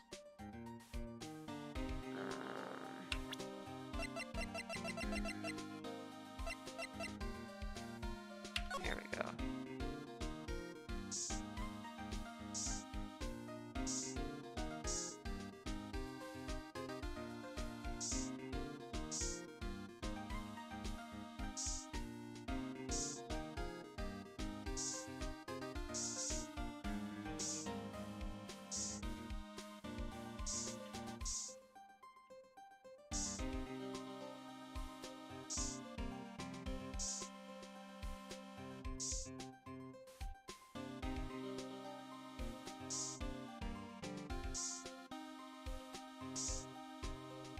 Here we go.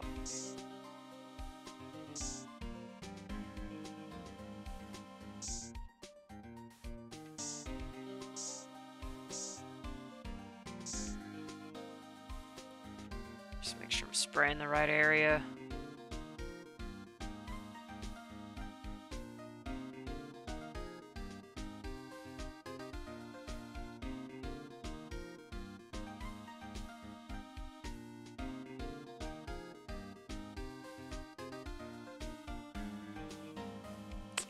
So let's spray this locker. Okay.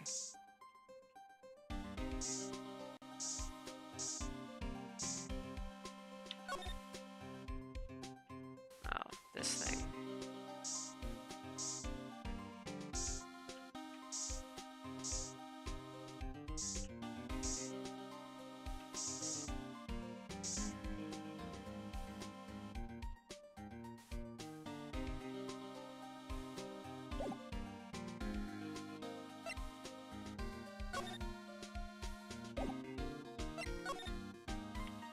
checking out stuff.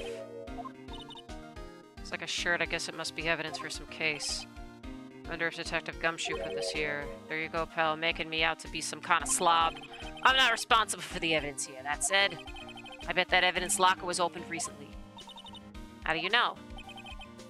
If you leave things hanging out like that, the evidence gets dirty or ripped. The guard checks on that kind of stuff and notifies the detective responsible. How many times have I had him breathing down my neck about some silly evidence? Okay. I'm gonna talk behind someone's back. Don't do it right in front of them, Val. Okay,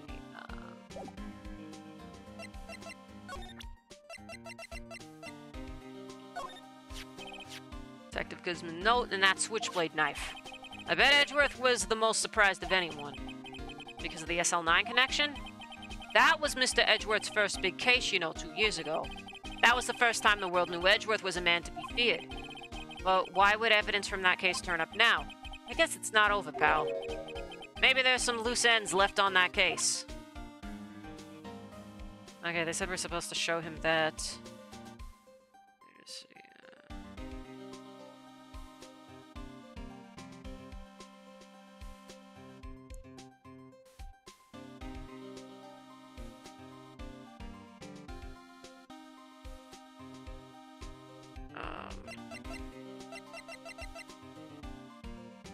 Let me just see if the luminal... Okay, the luminal's not marked on this map, so I guess I have to go back and check that stuff again.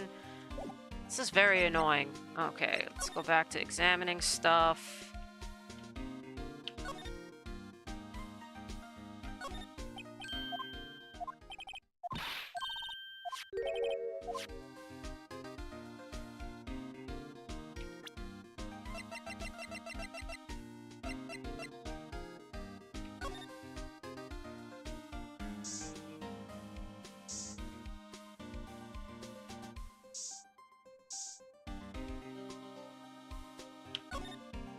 They said these were the 3 spots to spray, but why won't it, like, save this?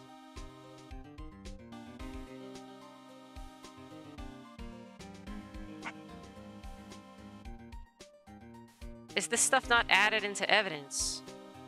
This is just what's weird. Okay.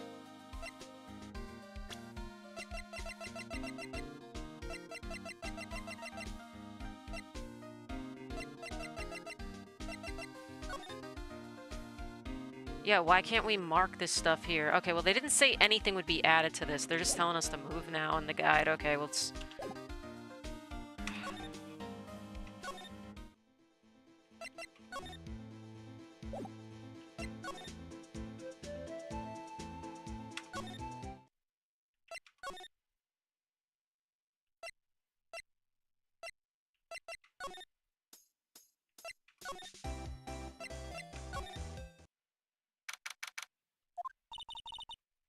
Well, this place is as classy today as it was yesterday.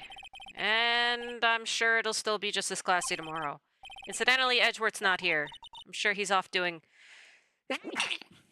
important investigations. I hope that's what he's doing. Guess I'll have to come back. Okay, well now the guide is telling me to talk to Edgeworth, so I guess I didn't spray enough luminol. I guess, okay, let's go back to the area. This is what's very annoying about this, because it's like... I literally Thank you.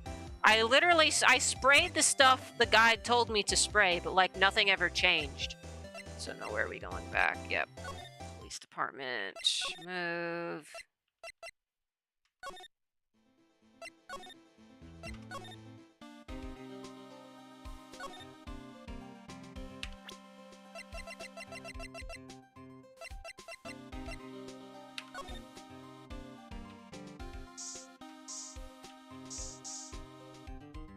Okay, you have to spray it enough times. Okay. There's no reason for the murderer to touch this spot if he fled out the door. This might be something significant.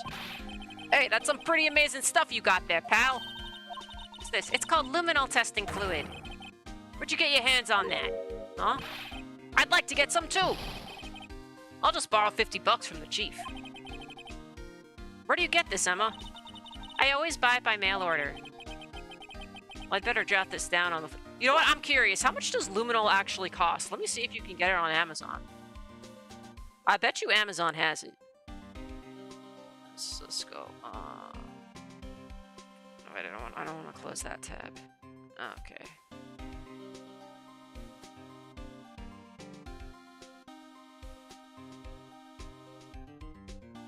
Oh, I found a crime scene supply store. $16.50 to $65.95. I guess it depends on how much you want to buy. Let me see if it's on Amazon. Just curious. Yeah, okay. Where can I purchase luminol? Okay, you can buy some luminol for $15. You can buy powder and make the solution yourself. Oh, that's kind of interesting. Don't know what I would do with it though. Okay, now we have it on the floor plans. Okay, I just have to spray more, which is annoying. Stupid, because like, look at this. I'm gonna spray. Yeah, I have to spray 3 times. Why do I have to spray 3 times? You spray once and you see it. I knew it. This is someone's right handprint. What? What's the matter, detective? Slaka, it's mine! It's yours. Please. You have to help me when they come to take me away. Promise you'll testify that I wouldn't harm a fly. You'll do that for me, won't you, pals? You know, of course I will. I will 100%. I will 100%, Gumshoe. This is an important clue. I'll jot it down on the floor plan. I'm counting on you guys, believe me. You can't trust the police. What? But you're a detective.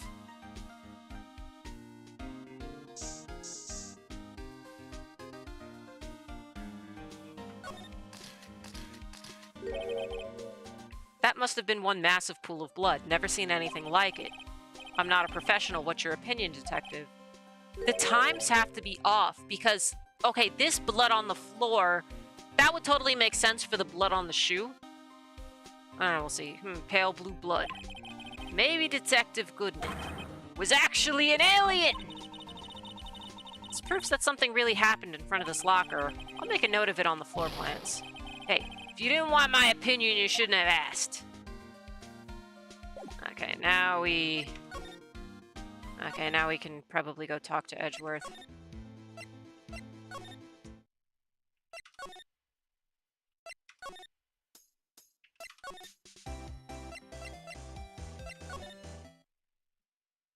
Okay, Edgeworth still isn't here, despite us spraying this stuff. Let me see. Was there other stuff in this? Move to High Prosecutor's Office. Okay, was there anything else I was supposed to show Gumshoe?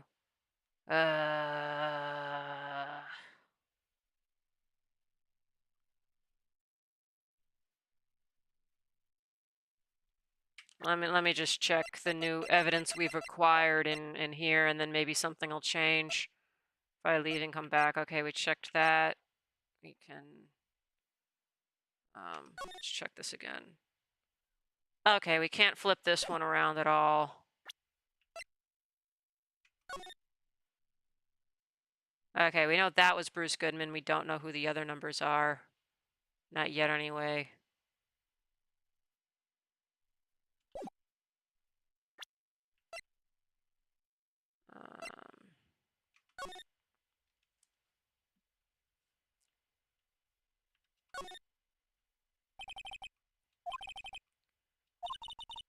You know, I never did care for the word tag. It's confusing. Huh? What's so confusing about that? Do you know how many other words sound like it? Bag, gag, nag, lag, zack. What was the Japanese word? Because I feel like if it was the Japanese word, this would make a lot more sense. They wouldn't just rhyme. They might, like, literally be the same word, just with, like, slightly different inflections. Like how hana means like nose, and it means flower. And it might mean other things, too, that I don't know. Zag, is that a word? Do you challenge me? What are we playing, a word game now? Okay, that's... We found there.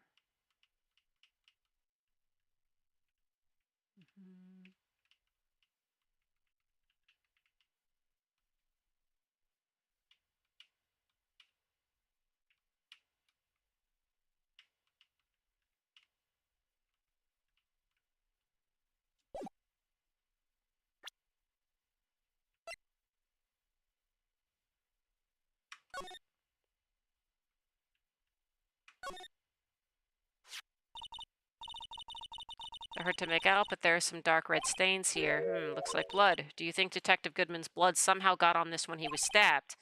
Not likely. This blood looks like it's been here for months, maybe longer.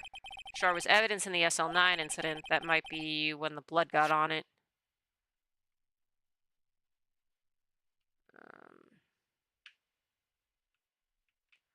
Okay, there were 2 handles on this. Part of that handle's broken. No, we want to rotate it with the other way.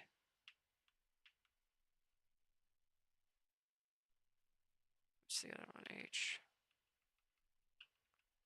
Oh, there's a hole in the bottom. Okay, so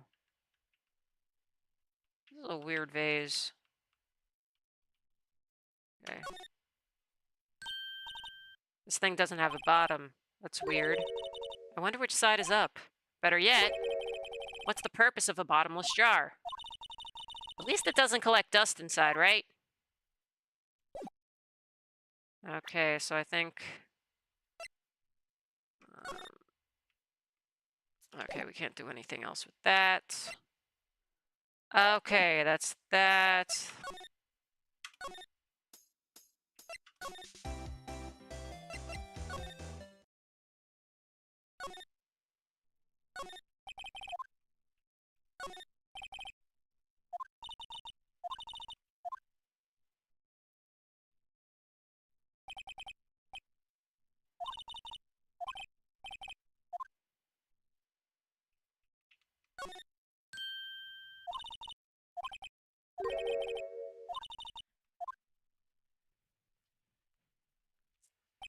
You see, this is why this game is so hard. It's like I literally have a guide open. I do what the guide says, and then things they don't show up the way they're supposed to.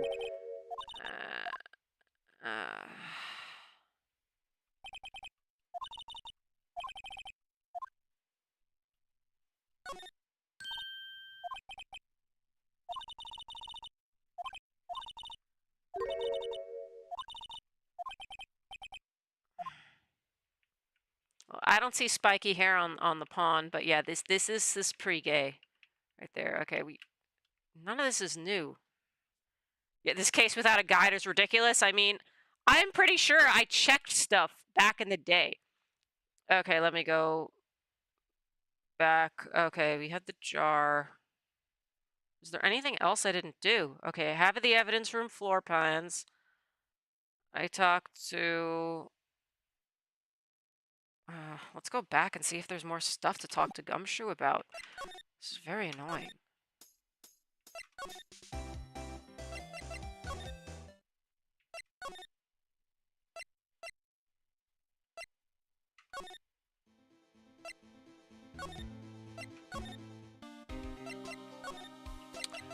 Oh, I didn't ask him about this? Okay, that's ridiculous.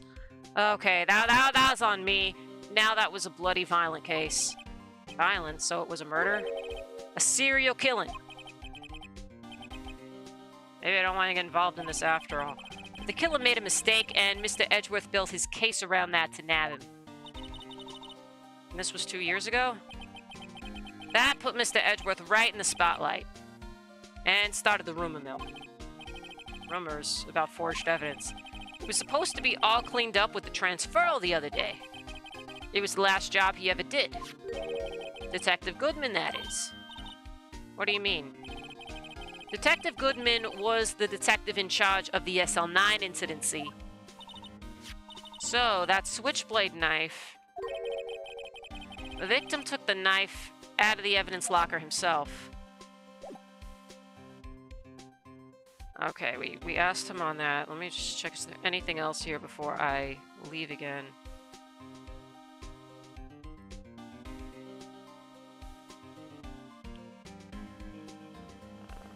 Okay, let's... Oh,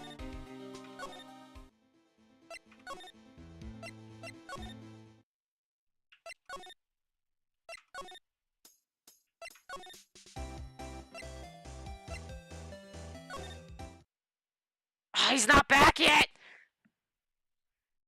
When he threatened... Ah, Rocky Horror Picture Show, yes. When Eddie said he didn't like his teddy, you knew he was a no good kid. But when he threatened your life with a switchblade knife, what a guy makes you cry. And I did. I forgot the rest of the words. Or I don't know. I don't know enough of the other words to sing the rest of that song. Okay, we're...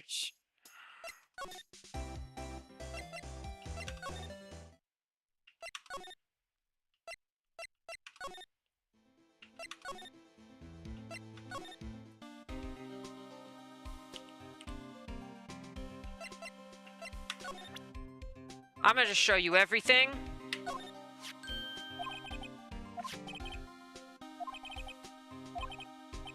Oh no, we showed you this already.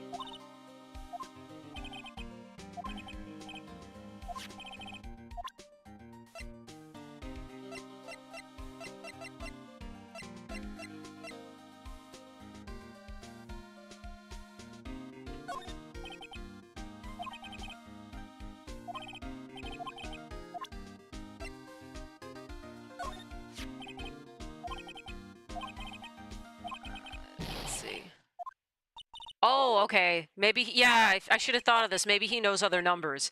That second number! It's not your ID number, is it, Detective Gumshoe? Mr. Edgeworth! What? The second number on this list belongs to Mr. Edgeworth. What? Why would Edgeworth have to come to the evidence room? Hey, pal, look at the time. Was there something you needed to be going to? It's just that Mr. Edgeworth's inquiry committee should be letting out soon. I'm gonna go give them my report for the day. Wait, the report? Why is that like a restaurant menu? It might help, you know. Report? You mean the note written on the back of that flyer? The one that says nothing but no problems? Hey, it's Mr. Edgeworth we're talking about. I'm sure he can use a report like this. I believe in him. Who needs enemies when you've got friends like Detective Gumshoe? I'm off, pal. Later. Should probably see what Edgeworth has to say. Okay, now I'm sure Edgeworth is back.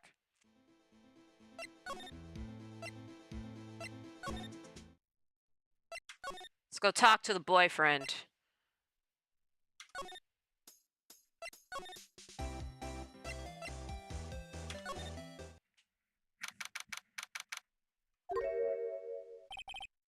Ah, guests, my apologies. What are you doing here? Have we met somewhere? How the frick do you not remember me? You wrote the affidavit and you were like, oh, this is the highlight of my life. I'm gonna be known as the bellboy that wrote the affidavit. Mr. Edgeworth, I beg your leave. So long. Is Edgeworth here? There, standing by the window, a teacup in his hand. Right. He has the hotel bring him tea service? Mr. Edgeworth, you're back from the district prosecutor's office inquiry? I am. By the way, Detective Gumshoe is looking for you. Yes, he brought me the latest information, it seems. Really? Was it helpful? Apparently a new French restaurant is opening near here. I think he was trying to console me somehow. The real info is on the other side, Edgeworth. Poor Mr. Edgeworth, I think this whole thing is really taking a toll on him. So how'd the inquiry committee go? Actually, they decided to treat this not as a case of concealing evidence, but as a communications error during the investigation. Concealing evidence? Yes, apparently there are some who believe that I concealed evidence. They gave me a warning. You were lucky this time. Again. Again? I've heard them say that so many times. Ever since that case 2 years ago.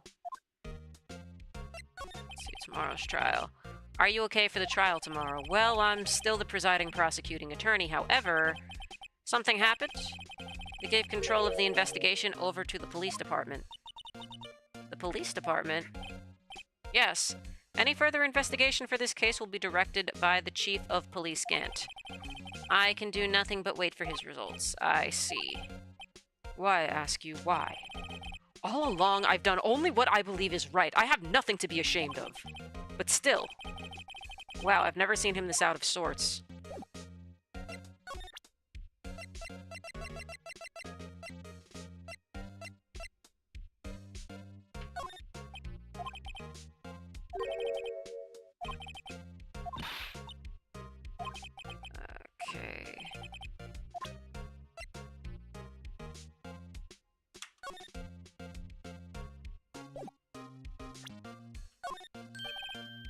Alright, I better check this now. As I was saying, What's this? A record of ID card usage. Edgeworth, you went into the evidence room that day, didn't you? Just before the incident occurred, no less. Yes, that's true. Why? Why, Mr. Edgeworth? Please don't look at me like that. I was asked to go. By Chief Gant, no less. You just got more suspicious. You had a little bit of suspiciousness to begin with. You have gained. You are more sus now. He wanted evidence for a case that wrapped up half a year ago. He told me he wanted me to keep it in here in the prosecutor's office. But it was solved, right? It would have to be if the evidence was already filed. The chief is never one to explain himself. In any case, on the day of the stabbings, I brought this back here. Can I ask what kind of case it was? I can't say. It really has nothing to do with the current case. Now I'm curious about this other case. I'd better make a note of it. Stubborn as always, I told you this has nothing to do with the current case.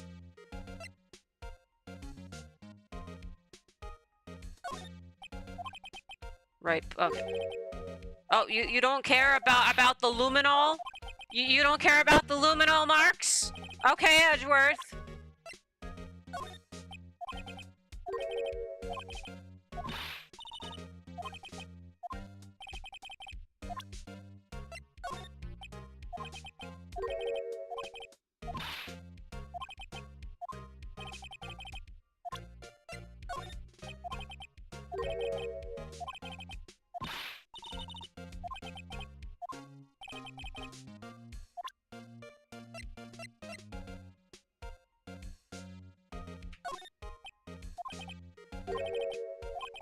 Okay.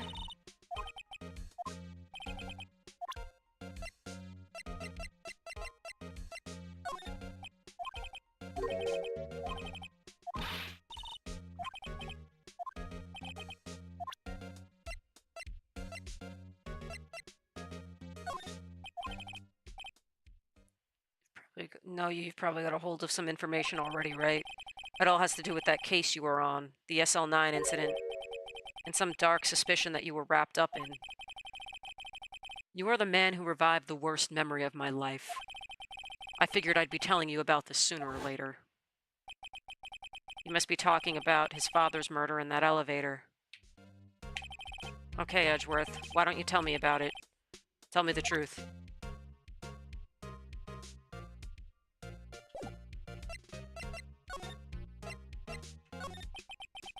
The SL9 incident was a heinous serial killing case. The head of the investigation was the Deputy Chief of Police at the time, Damon Grant.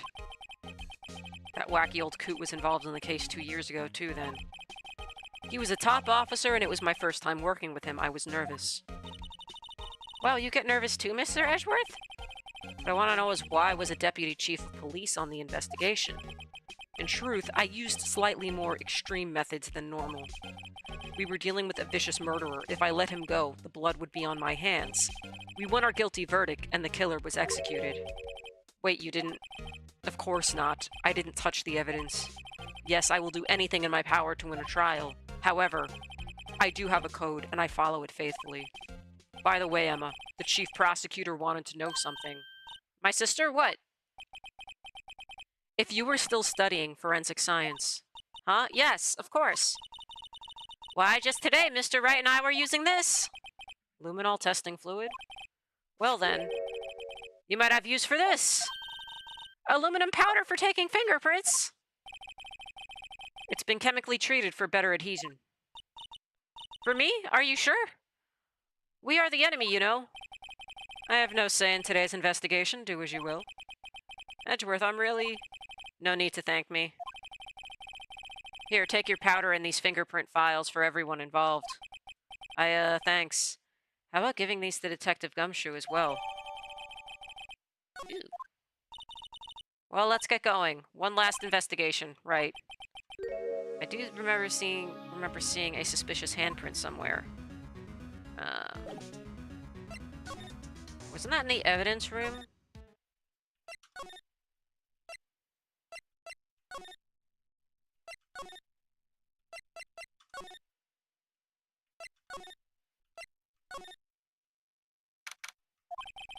Okay, looks like I was right. Our investigation turned up a suspicious handprint.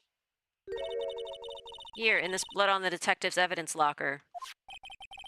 I mean, would spraying luminol have messed up the fingerprints? Let's use the secret weapon we just borrowed. Okay. Alright, let's get started. First, choose a finger. Finger. Each finger leaves behind a slightly different imprint. So let's choose the finger that will leave behind the clearest print. I really can't tell the difference at a glance. I mean, index finger looks like this is the best. Maybe? I don't know. Now it's time to check the prints. Let me show you how it's done.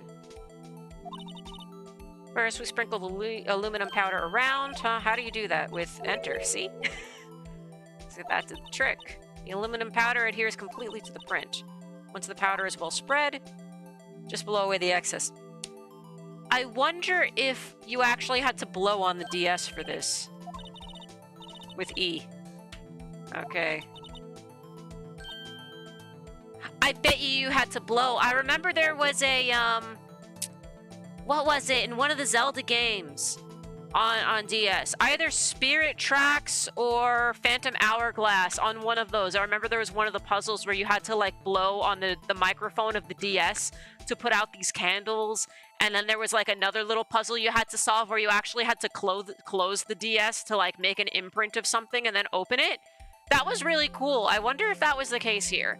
So let's see. That looks like fun. Might take some getting used to. I bet you that's what you had to do. It's fine. It won't go up your nose or anything. You just pour the powder on thick and blow away the extra. Those are the basics of fingerprinting, Mr. Wright. I guess I'd better give it a try.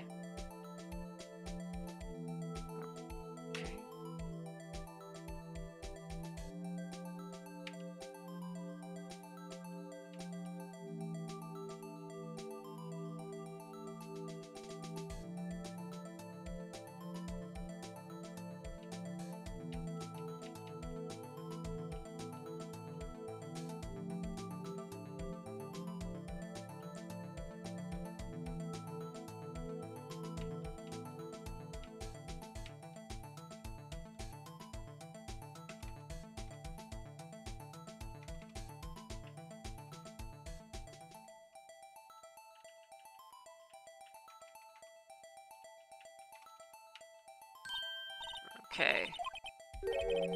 Looks nothing like a fingerprint. Now that you mention it, I guess it doesn't. What does it mean? I think it means... we're out of luck. Out of luck? The person who left this handprint must have worn gloves. Don't tell me we've been wasting our time here. Hey, calm down. That's just the way it goes sometimes with scientific investigations. But it does seem a shame. While we're at it, why don't we look for other prints? Other prints? Looking at the locker door again closely. Seems like there are fingerprints outside the bloody handprint as well. Let's see if we can find a clear print. Yeah, what's this? I don't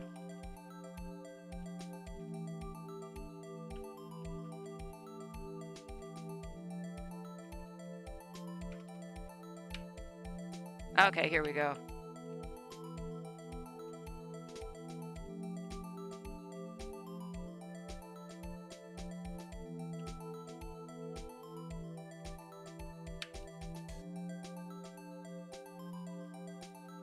Not enough yet.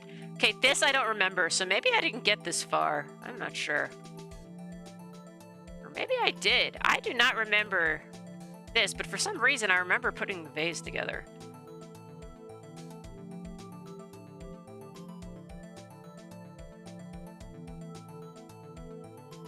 I still see black spots. Do we gotta...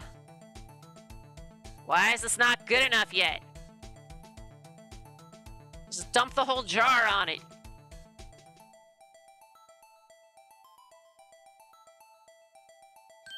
Okay, here we go. The print's so clear, it's dazzling. Dazzling. Anyway, this print took a lot of effort to find. Let's match it up right away. So we're not done yet? This is quite a process. Well, there's no point in finding a fingerprint and not knowing who the owner is, right? I guess she's right.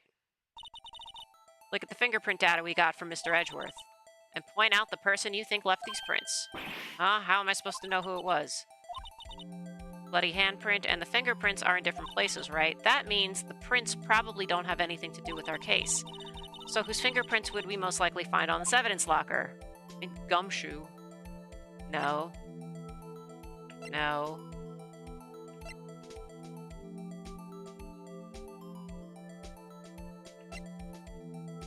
Yes.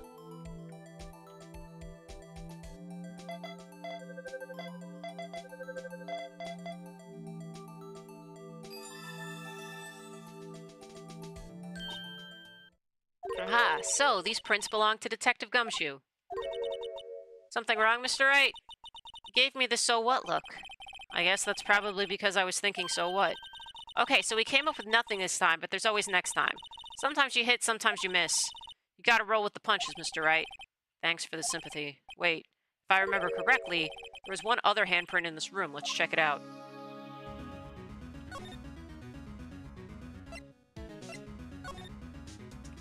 Yeah, that was over here. Wait, there was a handprint here. Okay. Yep.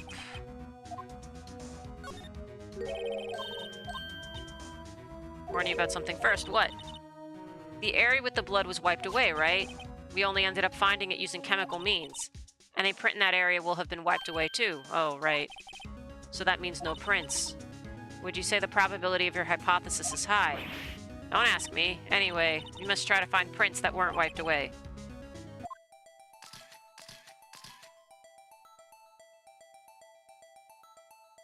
I would try to check on that thing. Yeah, here we go.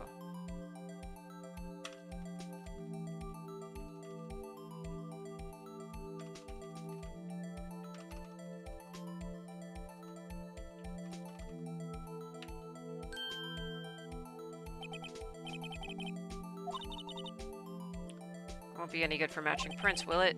But it doesn't look like we'll get a clear result from this print. Okay, let's try a different finger then.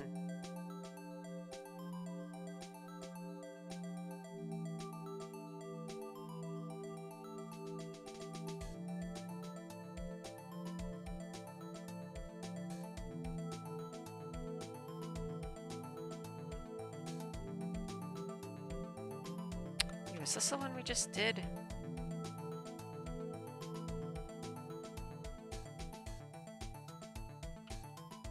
Oh, this one's better. Okay.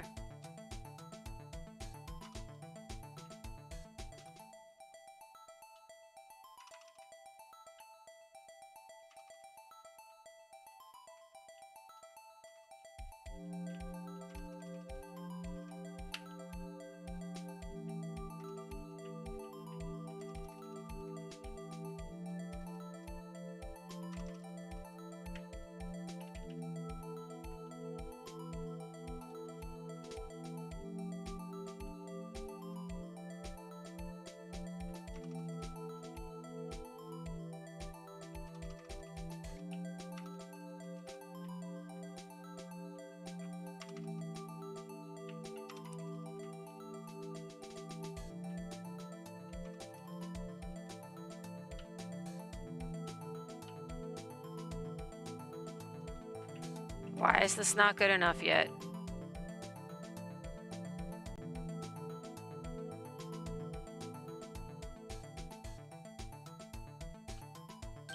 Okay, there we go.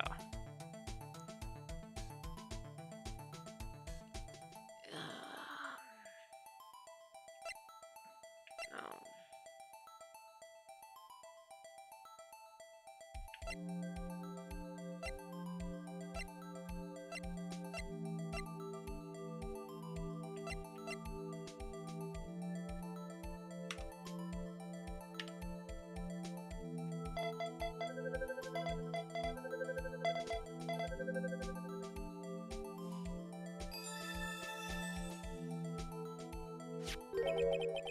Hey, these fingerprints, whose are they? Whose? Is it someone I know? It's Officer Marshall. Huh? Officer Jake Marshall? Marshall's fingerprints added to the court record. That's gotta be coincidence. He's not involved in the crime. Emma. This is decidedly different from Detective Gumshoe's prints. The luminol reaction, the blood, and the fingerprints are in the same place. So we have Jake Marshall's fingerprints. on a wiped bloodstain. But why would Officer Marshall... It looks like our investigation is finally turning up some results. I guess this is what you'd call decisive evidence. I don't believe it.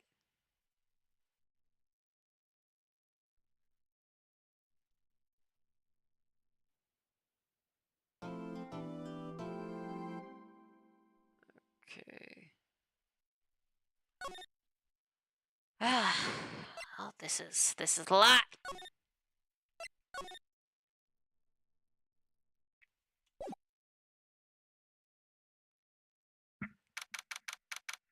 We're in trial, alright, okay. I guess we're gonna figure out what happens through cross-examining again. So what do you think, Mr. Wright? I think the prosecution is as confused as we are. After all, the victim was murdered in 2 different places at the same time. And a different suspect was arrested at each of the crime scenes. Lana! Good morning, Mr. Wright. I apologize for yesterday. I was indisposed. I hope they didn't hold you too long for questioning. We just finished, actually. I'm used to all-nighters, though. So how'd it go? It's as Mr. Wright suspects. The police are clueless. I figured as much, so I struck a plea bargain. Plea bargain? What do you mean by that? We agreed that if I told them the truth behind this simultaneous murder, they wouldn't seek capital punishment. That's what I mean, Emma. But Lana, don't tell me you... Much to my regret, I'm as much in the dark about this as they are. Miss Skye, We found trace evidence of a certain person in the police department's evidence room. They belong to Officer Jake Marshall. What kind of trace evidence? Bloodstained fingerprints, to be exact. That's the trump card I have up my sleeve today. You do understand what this means, don't you? In order to defend my sister, you're gonna accuse Mr. Marshall? We have to play the cards we're dealt. Isn't that right, Miss Skye? Do what you have to do, Mr. Wright.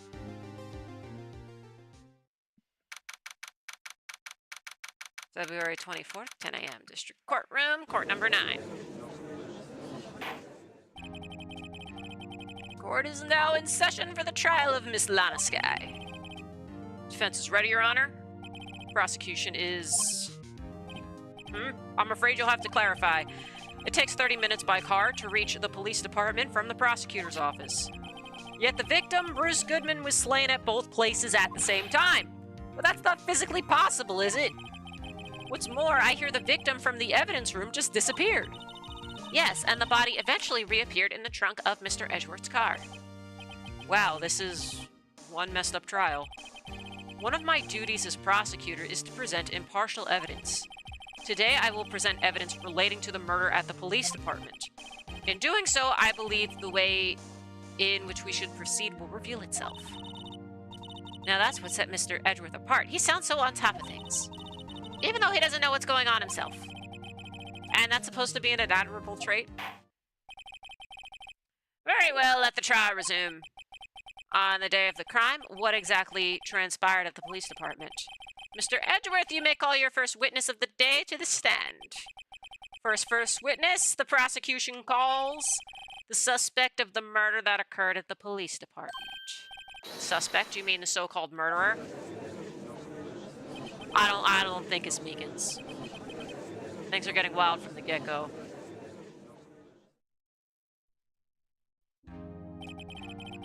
Will the witness please state his name and occupation? Yes, sir, I'm Officer Mike Meekins, sir. My occupation is, that would be a murderer, sir. So you're telling us you're a professional killer. Sir, it was me, sir. I'm the one who did it. I'll never kill anyone again, sir. You gotta believe me, sir. Sir, what we call part of the younger generation, sir. A person whose actions adults can't possibly comprehend. Please, Mr. Edgeworth, sir, help me, sir. Officer Meekins. Yes, sir. Give us your report of the crime. Consider that in order. Yes, sir, as you wish. After all, I am a part of the generation that must be told what to do, sir. Can't fault him for a lack of enthusiasm.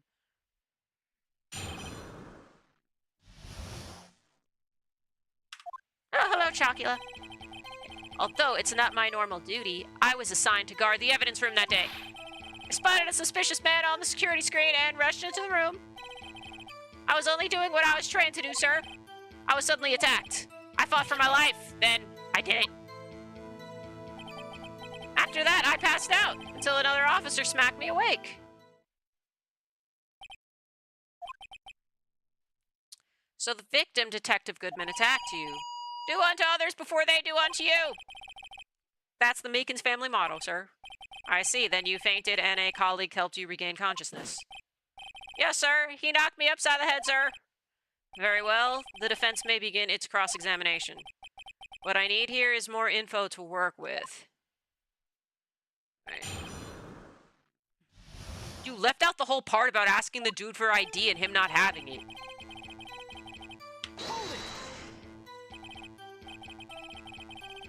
Mr. Meekins, you work in the General Affairs Department, do you not? Yes, sir. I'm in charge of hiring new recruits, sir. Okay. Evidence transferal was taking place on the day of the crime, which meant many officers were given special tasks not ordinarily performed. I was in charge of guarding the Blue Badger, sir. Blue Badger? Yes, sir. The lovely police mascot created by the Chief of Detectives, sir. I was to ensure it wasn't broken during the transferal process. That was my sole mission for the day, sir.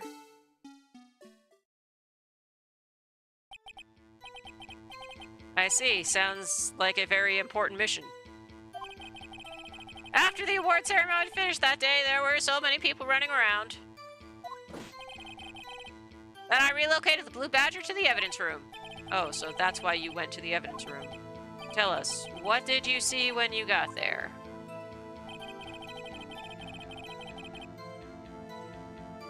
I spotted a suspicious man on the security screen. Okay.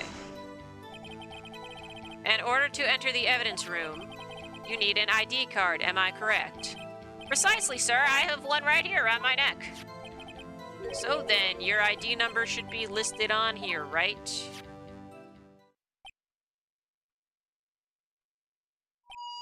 There it is, I found it! This is the one right here. Could you please read us the number? Yes, sir! Okay, you're the other guy.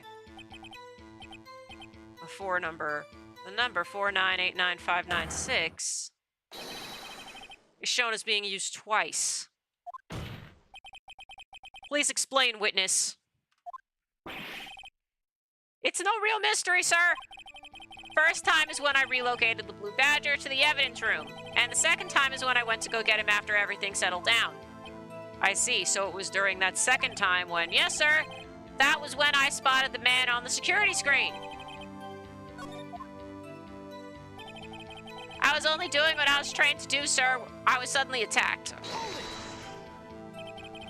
So you were attacked? Can you please tell us exactly what happened to you? It was a knife, sir, a knife. Detective Goodman pulled a knife on you. What happened then? Well, with me charging in on him like that, he looked as surprised as I was. Yes. That's when I reacted, sir. I swung my arms like an octopus, struggling to detain him. That's how I got this gash on my hand. Maybe if you just kept your cool, your hand wouldn't be... When I saw the blood trickling down my arm, I panicked. I grabbed the man by his collar. Fought for my life, then I did it. What exactly do you mean when you say you did it? I know I don't look the type, but I'm really into kung fu films, sir. The man let his guard down for just an instant, so I snatched his knife from him. Took his knife. I spun him around and performed a disarming maneuver. I made sure to close my eyes like a man. I see. Next thing I knew, his white coat was drenched in a sea of my blood. And then the next thing I know, he punched me right in my face, sir.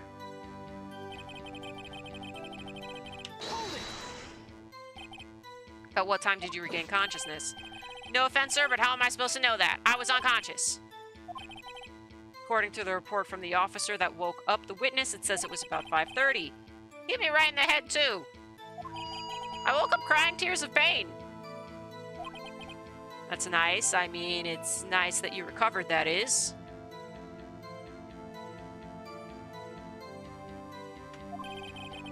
When I came around, though, I made sure to finish my mission, sir. Your mission? Yes, sir, the Blue Badger, sir. I returned him to the entrance before things got out of hand. believe we now have a fairly accurate picture of what happened. Yes, Your Honor, only one thing remains unclear. Was the man this officer murdered really the victim? He's got a point. Yes, Officer Meekins, with regard to that, sir. Take a look at this. It was sent to my jail cell. Chief Gant delivered it to me just this morning, sir. The chief delivered it? What is that? A videotape? Yes, sir, that's absolutely right, sir. Videotape, sir. Contains footage from the security camera in the evidence room. What? But I specifically asked if there was such tape, and was told it had been mistakenly erased. It's quite a mistake. I just do what I'm told, sir. It's the only thing I'm really good at. Looks like communication with the police department is as good as ever. Well then, let's have a look. Show us the video of you murdering the victim. Oh, please stop using that word murder, sir. It scares me. A video of a real murder. Just what are we getting ourselves into?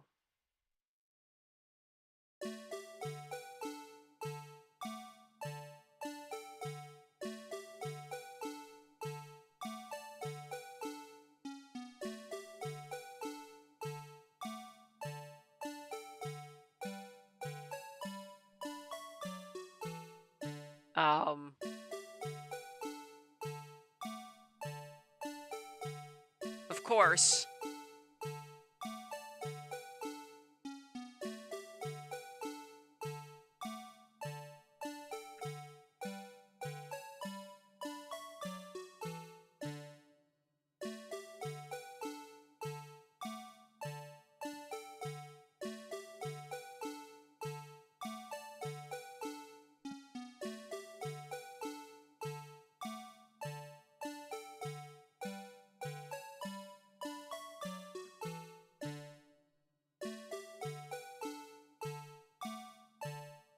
That literally just shows Meekins being attacked. What the fuck?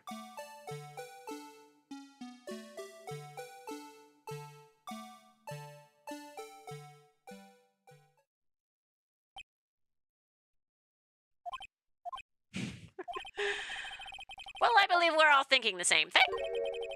How can we deal with these unsettling feelings stirred within us? What the hell was that wiggling piece of plywood? Sir, that's the pride and joy of the entire Criminal Affairs Department, sir. It's the Blue Badger, sir. Why am I not surprised this isn't going smoothly? I want to watch the video again. I just want to check something with the locker. This is an insane amount of evidence. Oh shit, the cloth was not hanging out of the other locker at the start of this. Yeah, let's go back. Okay, that guy. Right there, it wasn't hanging out. Okay, it was not hanging out beforehand. Let's look at this. Okay, he opens the locker, the glove falls out.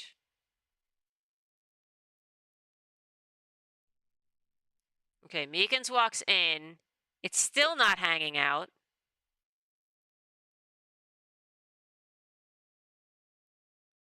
He goes to the front. Okay, he just punches him. He fights back. He puts his hands up. This is ridiculous. He puts his hands up. It just looks like Meekins being attacked.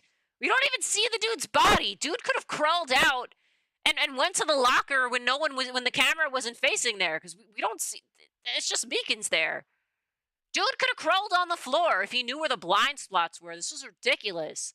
Especially if he's... Yeah, see? And then now it's there. I bet you, yeah, it's... Okay, this other dude got way more sus. Yes, well, anyway. This tape seems to prove that the witness did indeed encounter someone in the evidence room, and some sort of activity did take place. Your Honor, instead of relying on clearly incomplete footage, the witness's testimony will suffice. Is that all right with you, Officer Meekins? Yes, sir, as you wish, sir.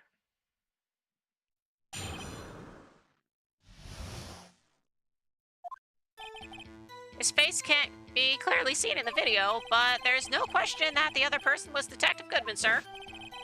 I mean, he opened the locker, which required Detective Goodman's fingerprint to do. The locker he opened is unquestionably Detective Goodman's locker, sir. So it must be him. No one else could have unlocked it. What's this about a fingerprint? Each detective has been given a locker equipped with a fingerprint-activated lock.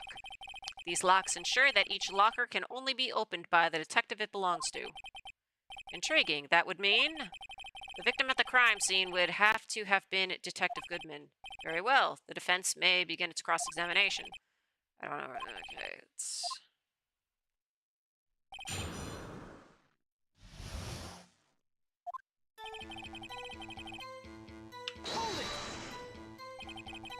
Tell me, were you able to get a good look at him? At the face of the man who attacked you with a knife. Sir, you must label people as having seen or not seen the man's face. I believe I would be classified as the latter. Latter? But you were standing right in front of him, were you not? More to the point, you were the person who fought him. Oh, yes, sir, but I didn't get a clear look at his face, sir. I'm not the kind of guy who looks directly at people when talking with them, you see? Yeah, that's a good trait for a police officer. Still, I'm sure it was him. I'd bet my badge on it. But there's no question that the other person was Detective Goodman. But you don't know that for sure, do you? You never actually saw Detective Goodman's face. Well, I suppose you might say that. That is, if you must label people as having beards.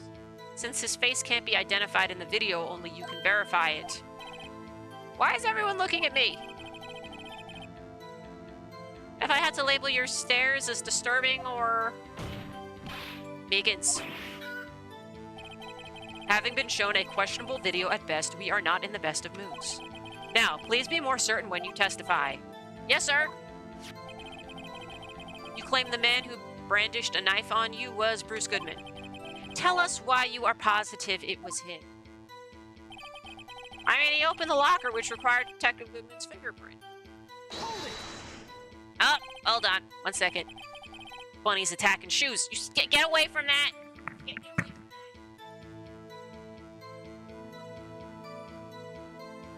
You already messed up enough of my shoes. We give you other things to destroy. Hold on 1 second, yeah.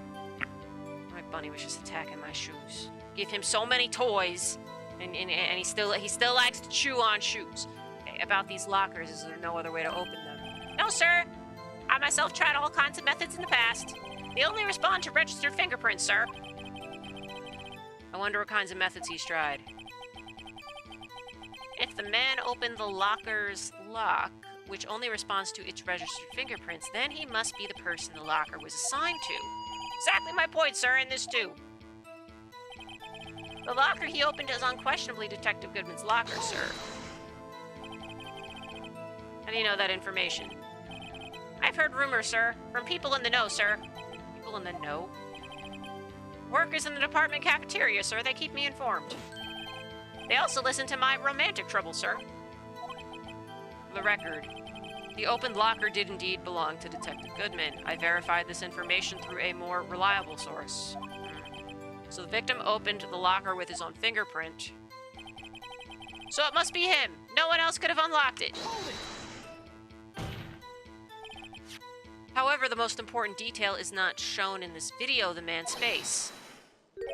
Sir, if I may say something, sir. Please do. After all, you are the one being examined.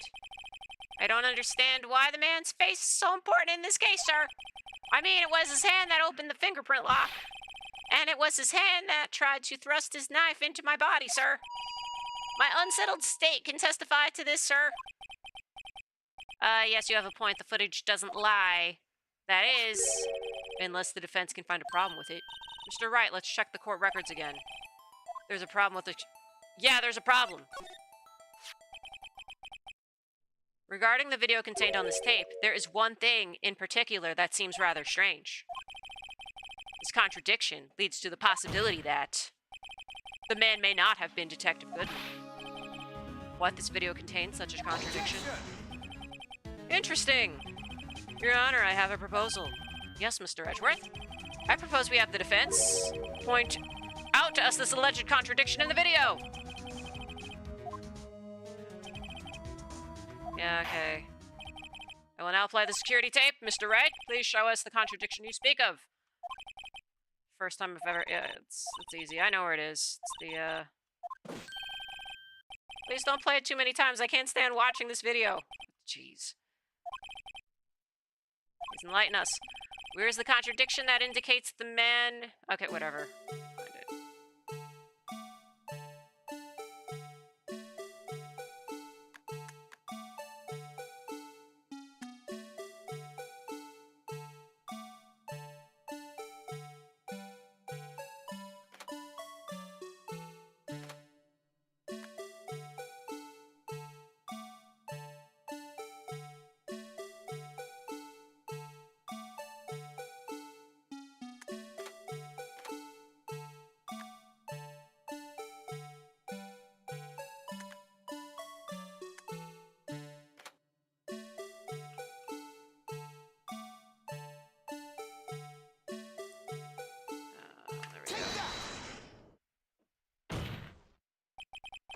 The thing that's strange about this video has got to be this.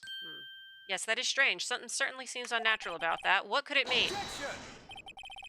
Sorry to interrupt, Mr. Wright, but you seem to have forgotten the point of this exercise. The point? What you're looking for is one thing and one thing only. Something that indicates the man may not be Detective Goodman. Yeah, the fact that he opened a second locker! What are you talking about? I'll place him under arrest, sir. Rats. I need to slow down and tackle these things one piece at a time. Now what do I do? I'm checking the cheat guide.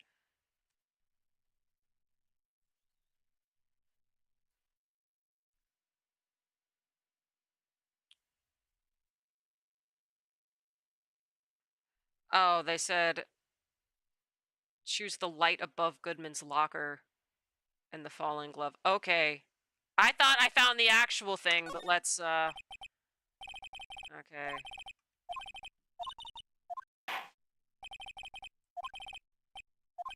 Okay.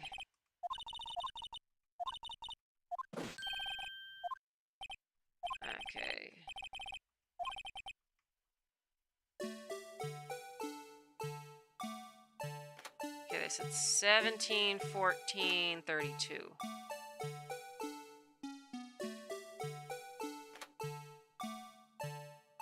Okay, and they said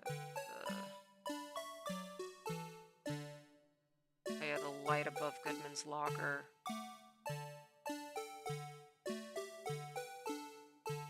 Shit, what light is it? I guess we'll try this.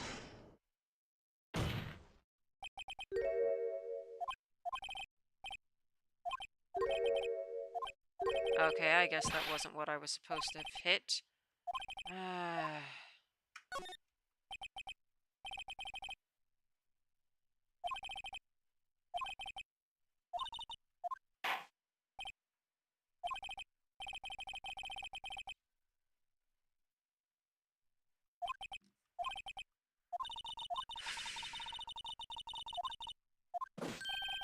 At least they're not penalizing me for messing this up.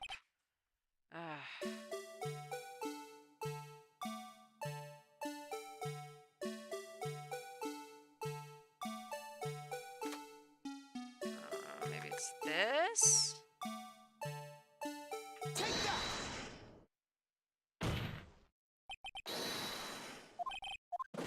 For me, can sir. Okay, do you mean me, sir? As I understand it, the locker apparatus works like this. When you grab the handle, a sensor reads your fingerprint. If it's a match, the light turns on and the lock is released. According to my very limited experience, that's the way I understand it, sir. If so, then something is seriously wrong with this picture.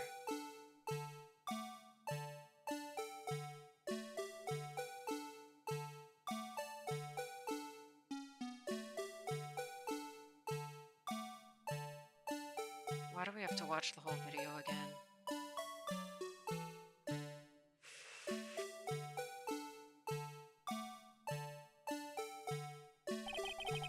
When the victim reaches for the handle to open the locker, let's rewind to a little earlier.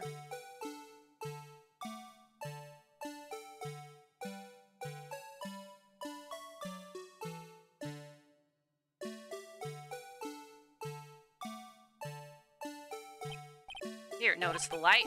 What's this? It's already lit. Precisely my point, Your Honor. The locker was already open before the victim grabbed the handle.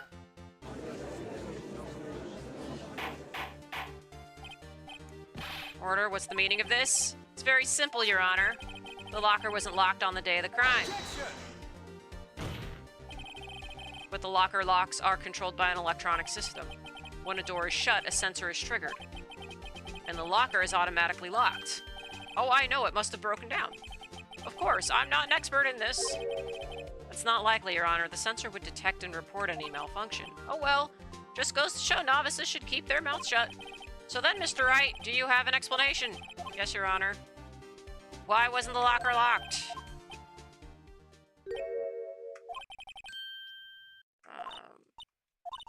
Maybe something like jam the system sensor? Something jammed the sensor, say... Oh, yeah, the glove. Well, I mean, I saw the glove in the guide anyway, but...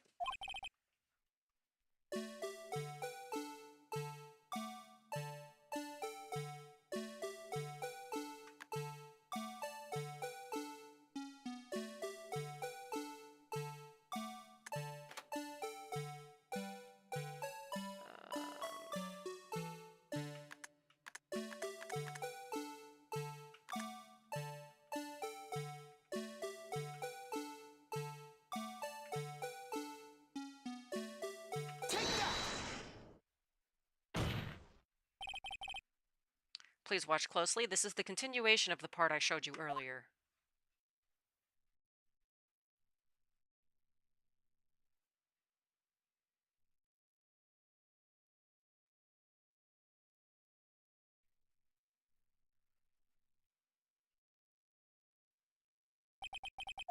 What's this? Something white fell out of the locker.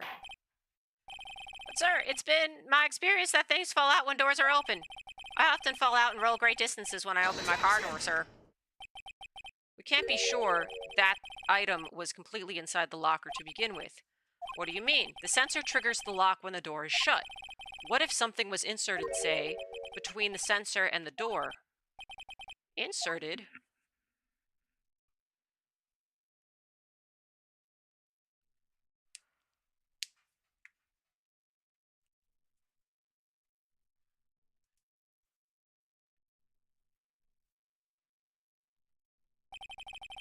The white thing wasn't inside the locker. It was stuck between the door and the sensor. Oh, I understand now, sir. It's just like my tie.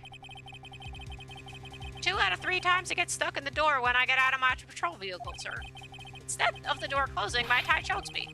But the object would have to be extremely thin to fit in the door. Not only that, it would also have to block electrical currents. It would need to be an insulator. Yes, an insulator. But at the crime scene, there just might have been something that fits the description. But sir, by insulator, you don't mean... I think I finally got this figured out. Very well, will the defense please present the relevant evidence? What was this insulator? That is rubber.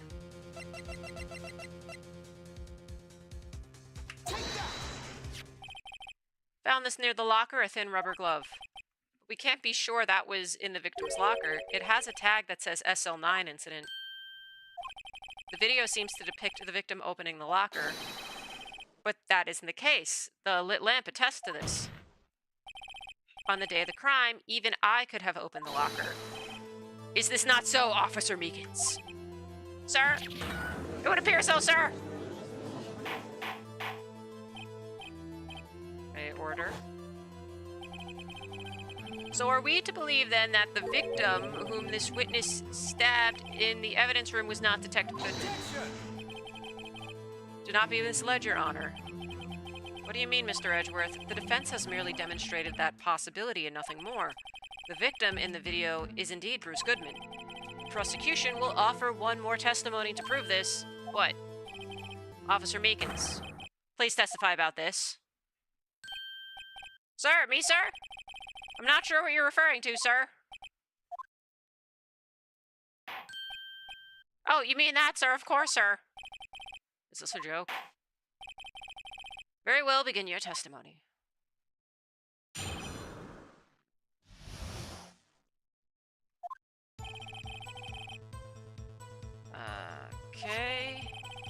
To enter the evidence room, one must use their ID card. When an ID card is used, there's a record of it. At the time of the crime, the detective had used his card.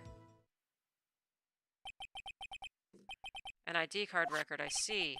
I have the ID card record right here, Your Honor.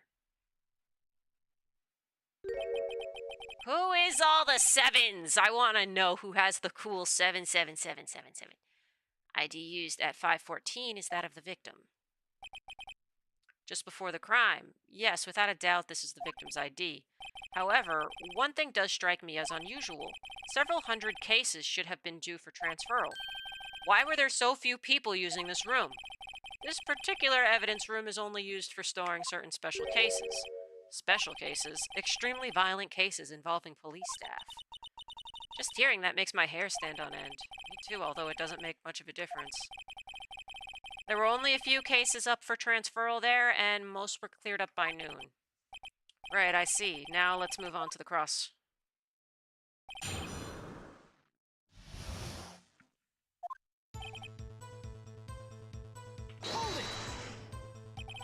So unlike your earlier testimony, you believe this to be rock solid, do you? Yes, sir. Solid as stone, sir. My hand wasn't wrapped in bandages. I'd even give the V for victory sign, sir. Couldn't you just use his right hand for that? Let's hear him out fully. As we've seen, one never knows what he might say until the very last second.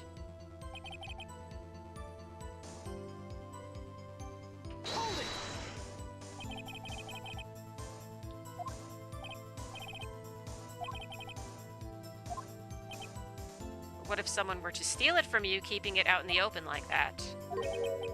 Maybe I shouldn't wear it around my neck. Remember when I said 2 out of 3 times my tie gets stuck when I get out of my car?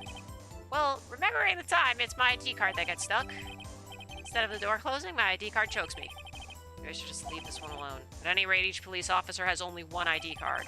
Both the police department and the prosecutor's office can attest to this. Please proceed to their testimony. Yeah, there's nothing wrong with that. At the time of the crime, the detective had used his card.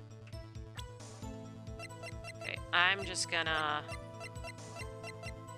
Okay, I cheated. I would not have guessed this otherwise, but the issue with this is like, okay, if he lost his card, he was filling out a report, and maybe he didn't remember his ID number. Objection! So we're gonna present this. Wait one moment, Officer Meekins. I'm not good at waiting, sir. I have the victim's ID card right here. Found it at the crime scene. That makes sense? When I say crime scene, I'm not referring to the evidence room at the police department. I mean the other crime scene, the underground parking lot of the prosecutor's office. Your Honor, I have one more piece of evidence to present. It's a very important clue regarding the victim's ID card. A lost item report, it's only half completed.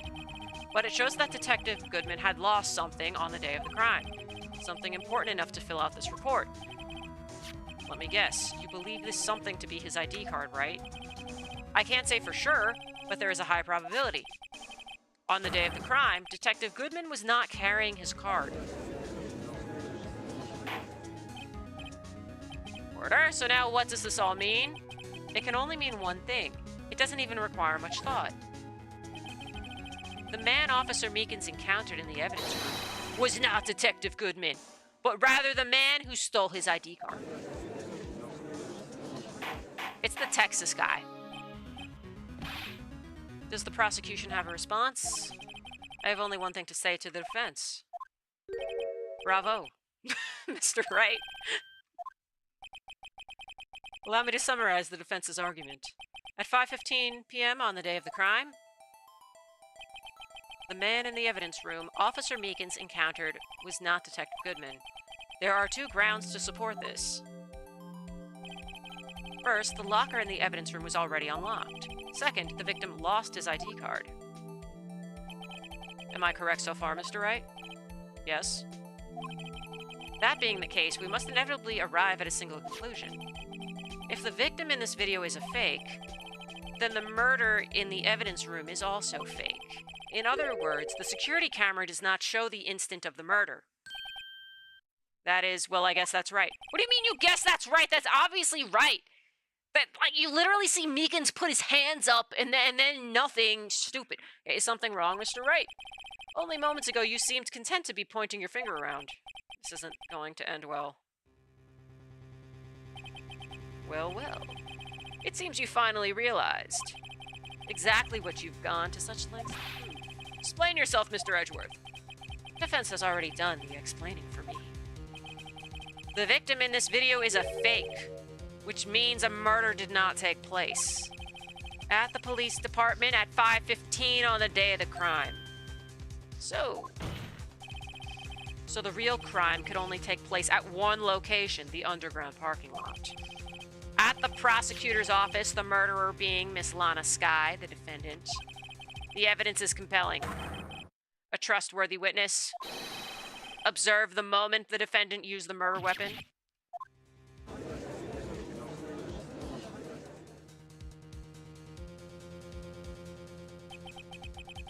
I knew that testimony was way too shabby. It was all a trap from the beginning.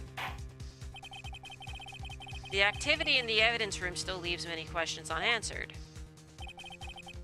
Who exactly was the victim Officer Meekins encountered? And where did this person disappear to? However, this trial's purpose is to examine only the murder of Detective Goodman. Just so, Your Honor, Mr. Wright, you have to do something. Or else Lana... What do I do? How am I supposed to get myself out of this mess? I am cheating right now because this is... Okay, object. Objection! One moment, Your Honor. What now, Mr. Wright? Don't tell me you're objecting to what you've just proven. Of course not. But I almost walked right into the prosecution's trap. What are you talking about? This cross-examination has proven one thing and one thing only. The security video did not show the actual murder.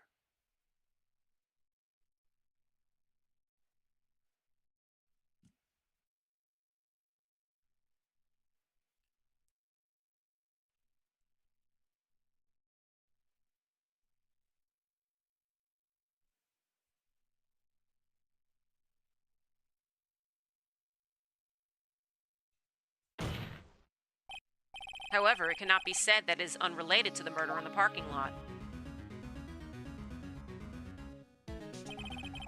Specifically, large amounts of blood traces were found in the evidence room. The defense demands further examination into the truth of the matter. Mr. Edgeworth, yes, Your Honor. If this court were to examine this further, other witnesses will be necessary. Is the prosecution prepared? I'm sorry, Your Honor. The prosecution considered the incident at the police department to be unrelated. We have not prepared any other witnesses for this incident. This just might be my chance. Time to call a certain Texas Ranger to the stand. Mr. Wright, do you mean? Your Honor, the defense would like to request a specific witness. Oh, whom do you have in mind? Someone we have reason to believe knows the truth.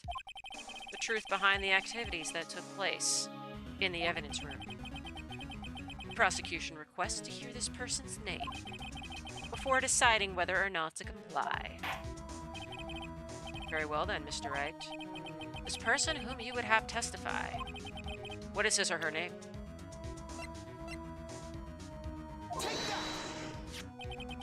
Officer Jake Marshall. Why him? Can't let Edgeworth know everything just yet. He's in charge of the evidence room. I feel we should hear what he has to say. The prosecution agrees to the defense's request. Since he was responsible for guarding the room, we should hear his testimony. Fortunately, he works in the police department. We shouldn't need longer than 20 minutes to prepare. Very well. The court will take a 30-minute recess while the witness is subpoenaed. Will the prosecution please prepare the witness during this time? We will, Your Honor. Court is now in recess.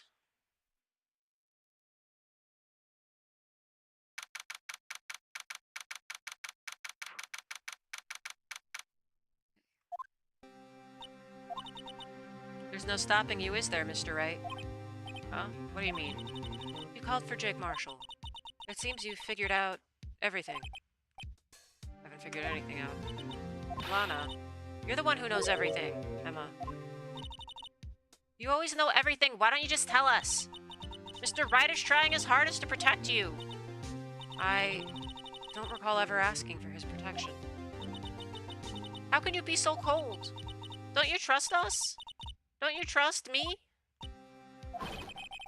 Hope I'm not interrupting anything, pals. Oh, yes I am. I'll come back later. Wait, Detective Gumshoe, what is it? You've got a lot of nerve, pal, making a detective run all around while on duty. And to top it off, you call me here? I've seen happier people at funerals. Sorry, Detective. You better be, pal. Hey. Hey! Hey! Hey! I didn't see you there, Chief Prosecutor Sky. That's okay, so have you brought what I asked? Oh. Oh, ho, ho, ho! Oh, ho, ho, ho! You mean this, right? My apologies, Detective. Due to my present circumstances, I was forced to use Mr. Wright's name when making my request. My name? Never in a million years would I have thought it was you who asked me. Could I bother you to bring me the SL9 incident files? I'll need them by noon. Talk about crazy. The SL9 incident. But Lana, that's... I thought Mr. Wright might need them, so I had them brought here. Here, you might do well to read them. Can't believe you, the chief prosecutor, were a witness in that case. Miss Sky was a witness? Take it from me, you don't want anything to do with serial murders. Oh, what? Now that I brought you your stuff, you're just gonna ignore me? Emma, but why? Why is your name in here? What? My name's in here. I don't know unless... No, it couldn't be. Lana, this SL9 incident, is that? That's the classification number the police filed it under. 2 years ago. The rest of the world knew it as... the Joe Dark killings. The Joe Dark? No, no, Lana. That's over with, no! Emma, wait, she ran away. You know what? I just remembered I gotta be somewhere. Sorry, pal, but I'm out of here. Jake Marshall, Angel Starr, Damon Gant, Miles Edgeworth. Not to mention Lana and Emma. Everyone involved in this case is connected to those killings 2 years ago. This can't just be a coincidence. Knowing you, you just might be able to figure it out. Time to get back to the trial, Mr. Wright. Best of luck. Better take a good look at this file. Okay, I think I will stop here for the evening, because I am hungry. I need to get food. Okay, we will save here. Okay, so thank you for watching, everyone. I will be continuing this next week, but tomorrow, 2:30 p.m. Eastern Time, I will be playing Final Fantasy VIII again. I will be trying to beat the final boss again. Hopefully, I will finish it. I don't know what my schedule is going to be for next week. I will have more Phoenix Wright. Hopefully, I will finish FF8 tomorrow, but I'm not sure if I will, because that boss fight's pretty hard. But yeah, anyway, thank you so much, everybody, for watching and commenting. Have an awesome weekend, and happy 4th of July for my fellow American viewers. Bye!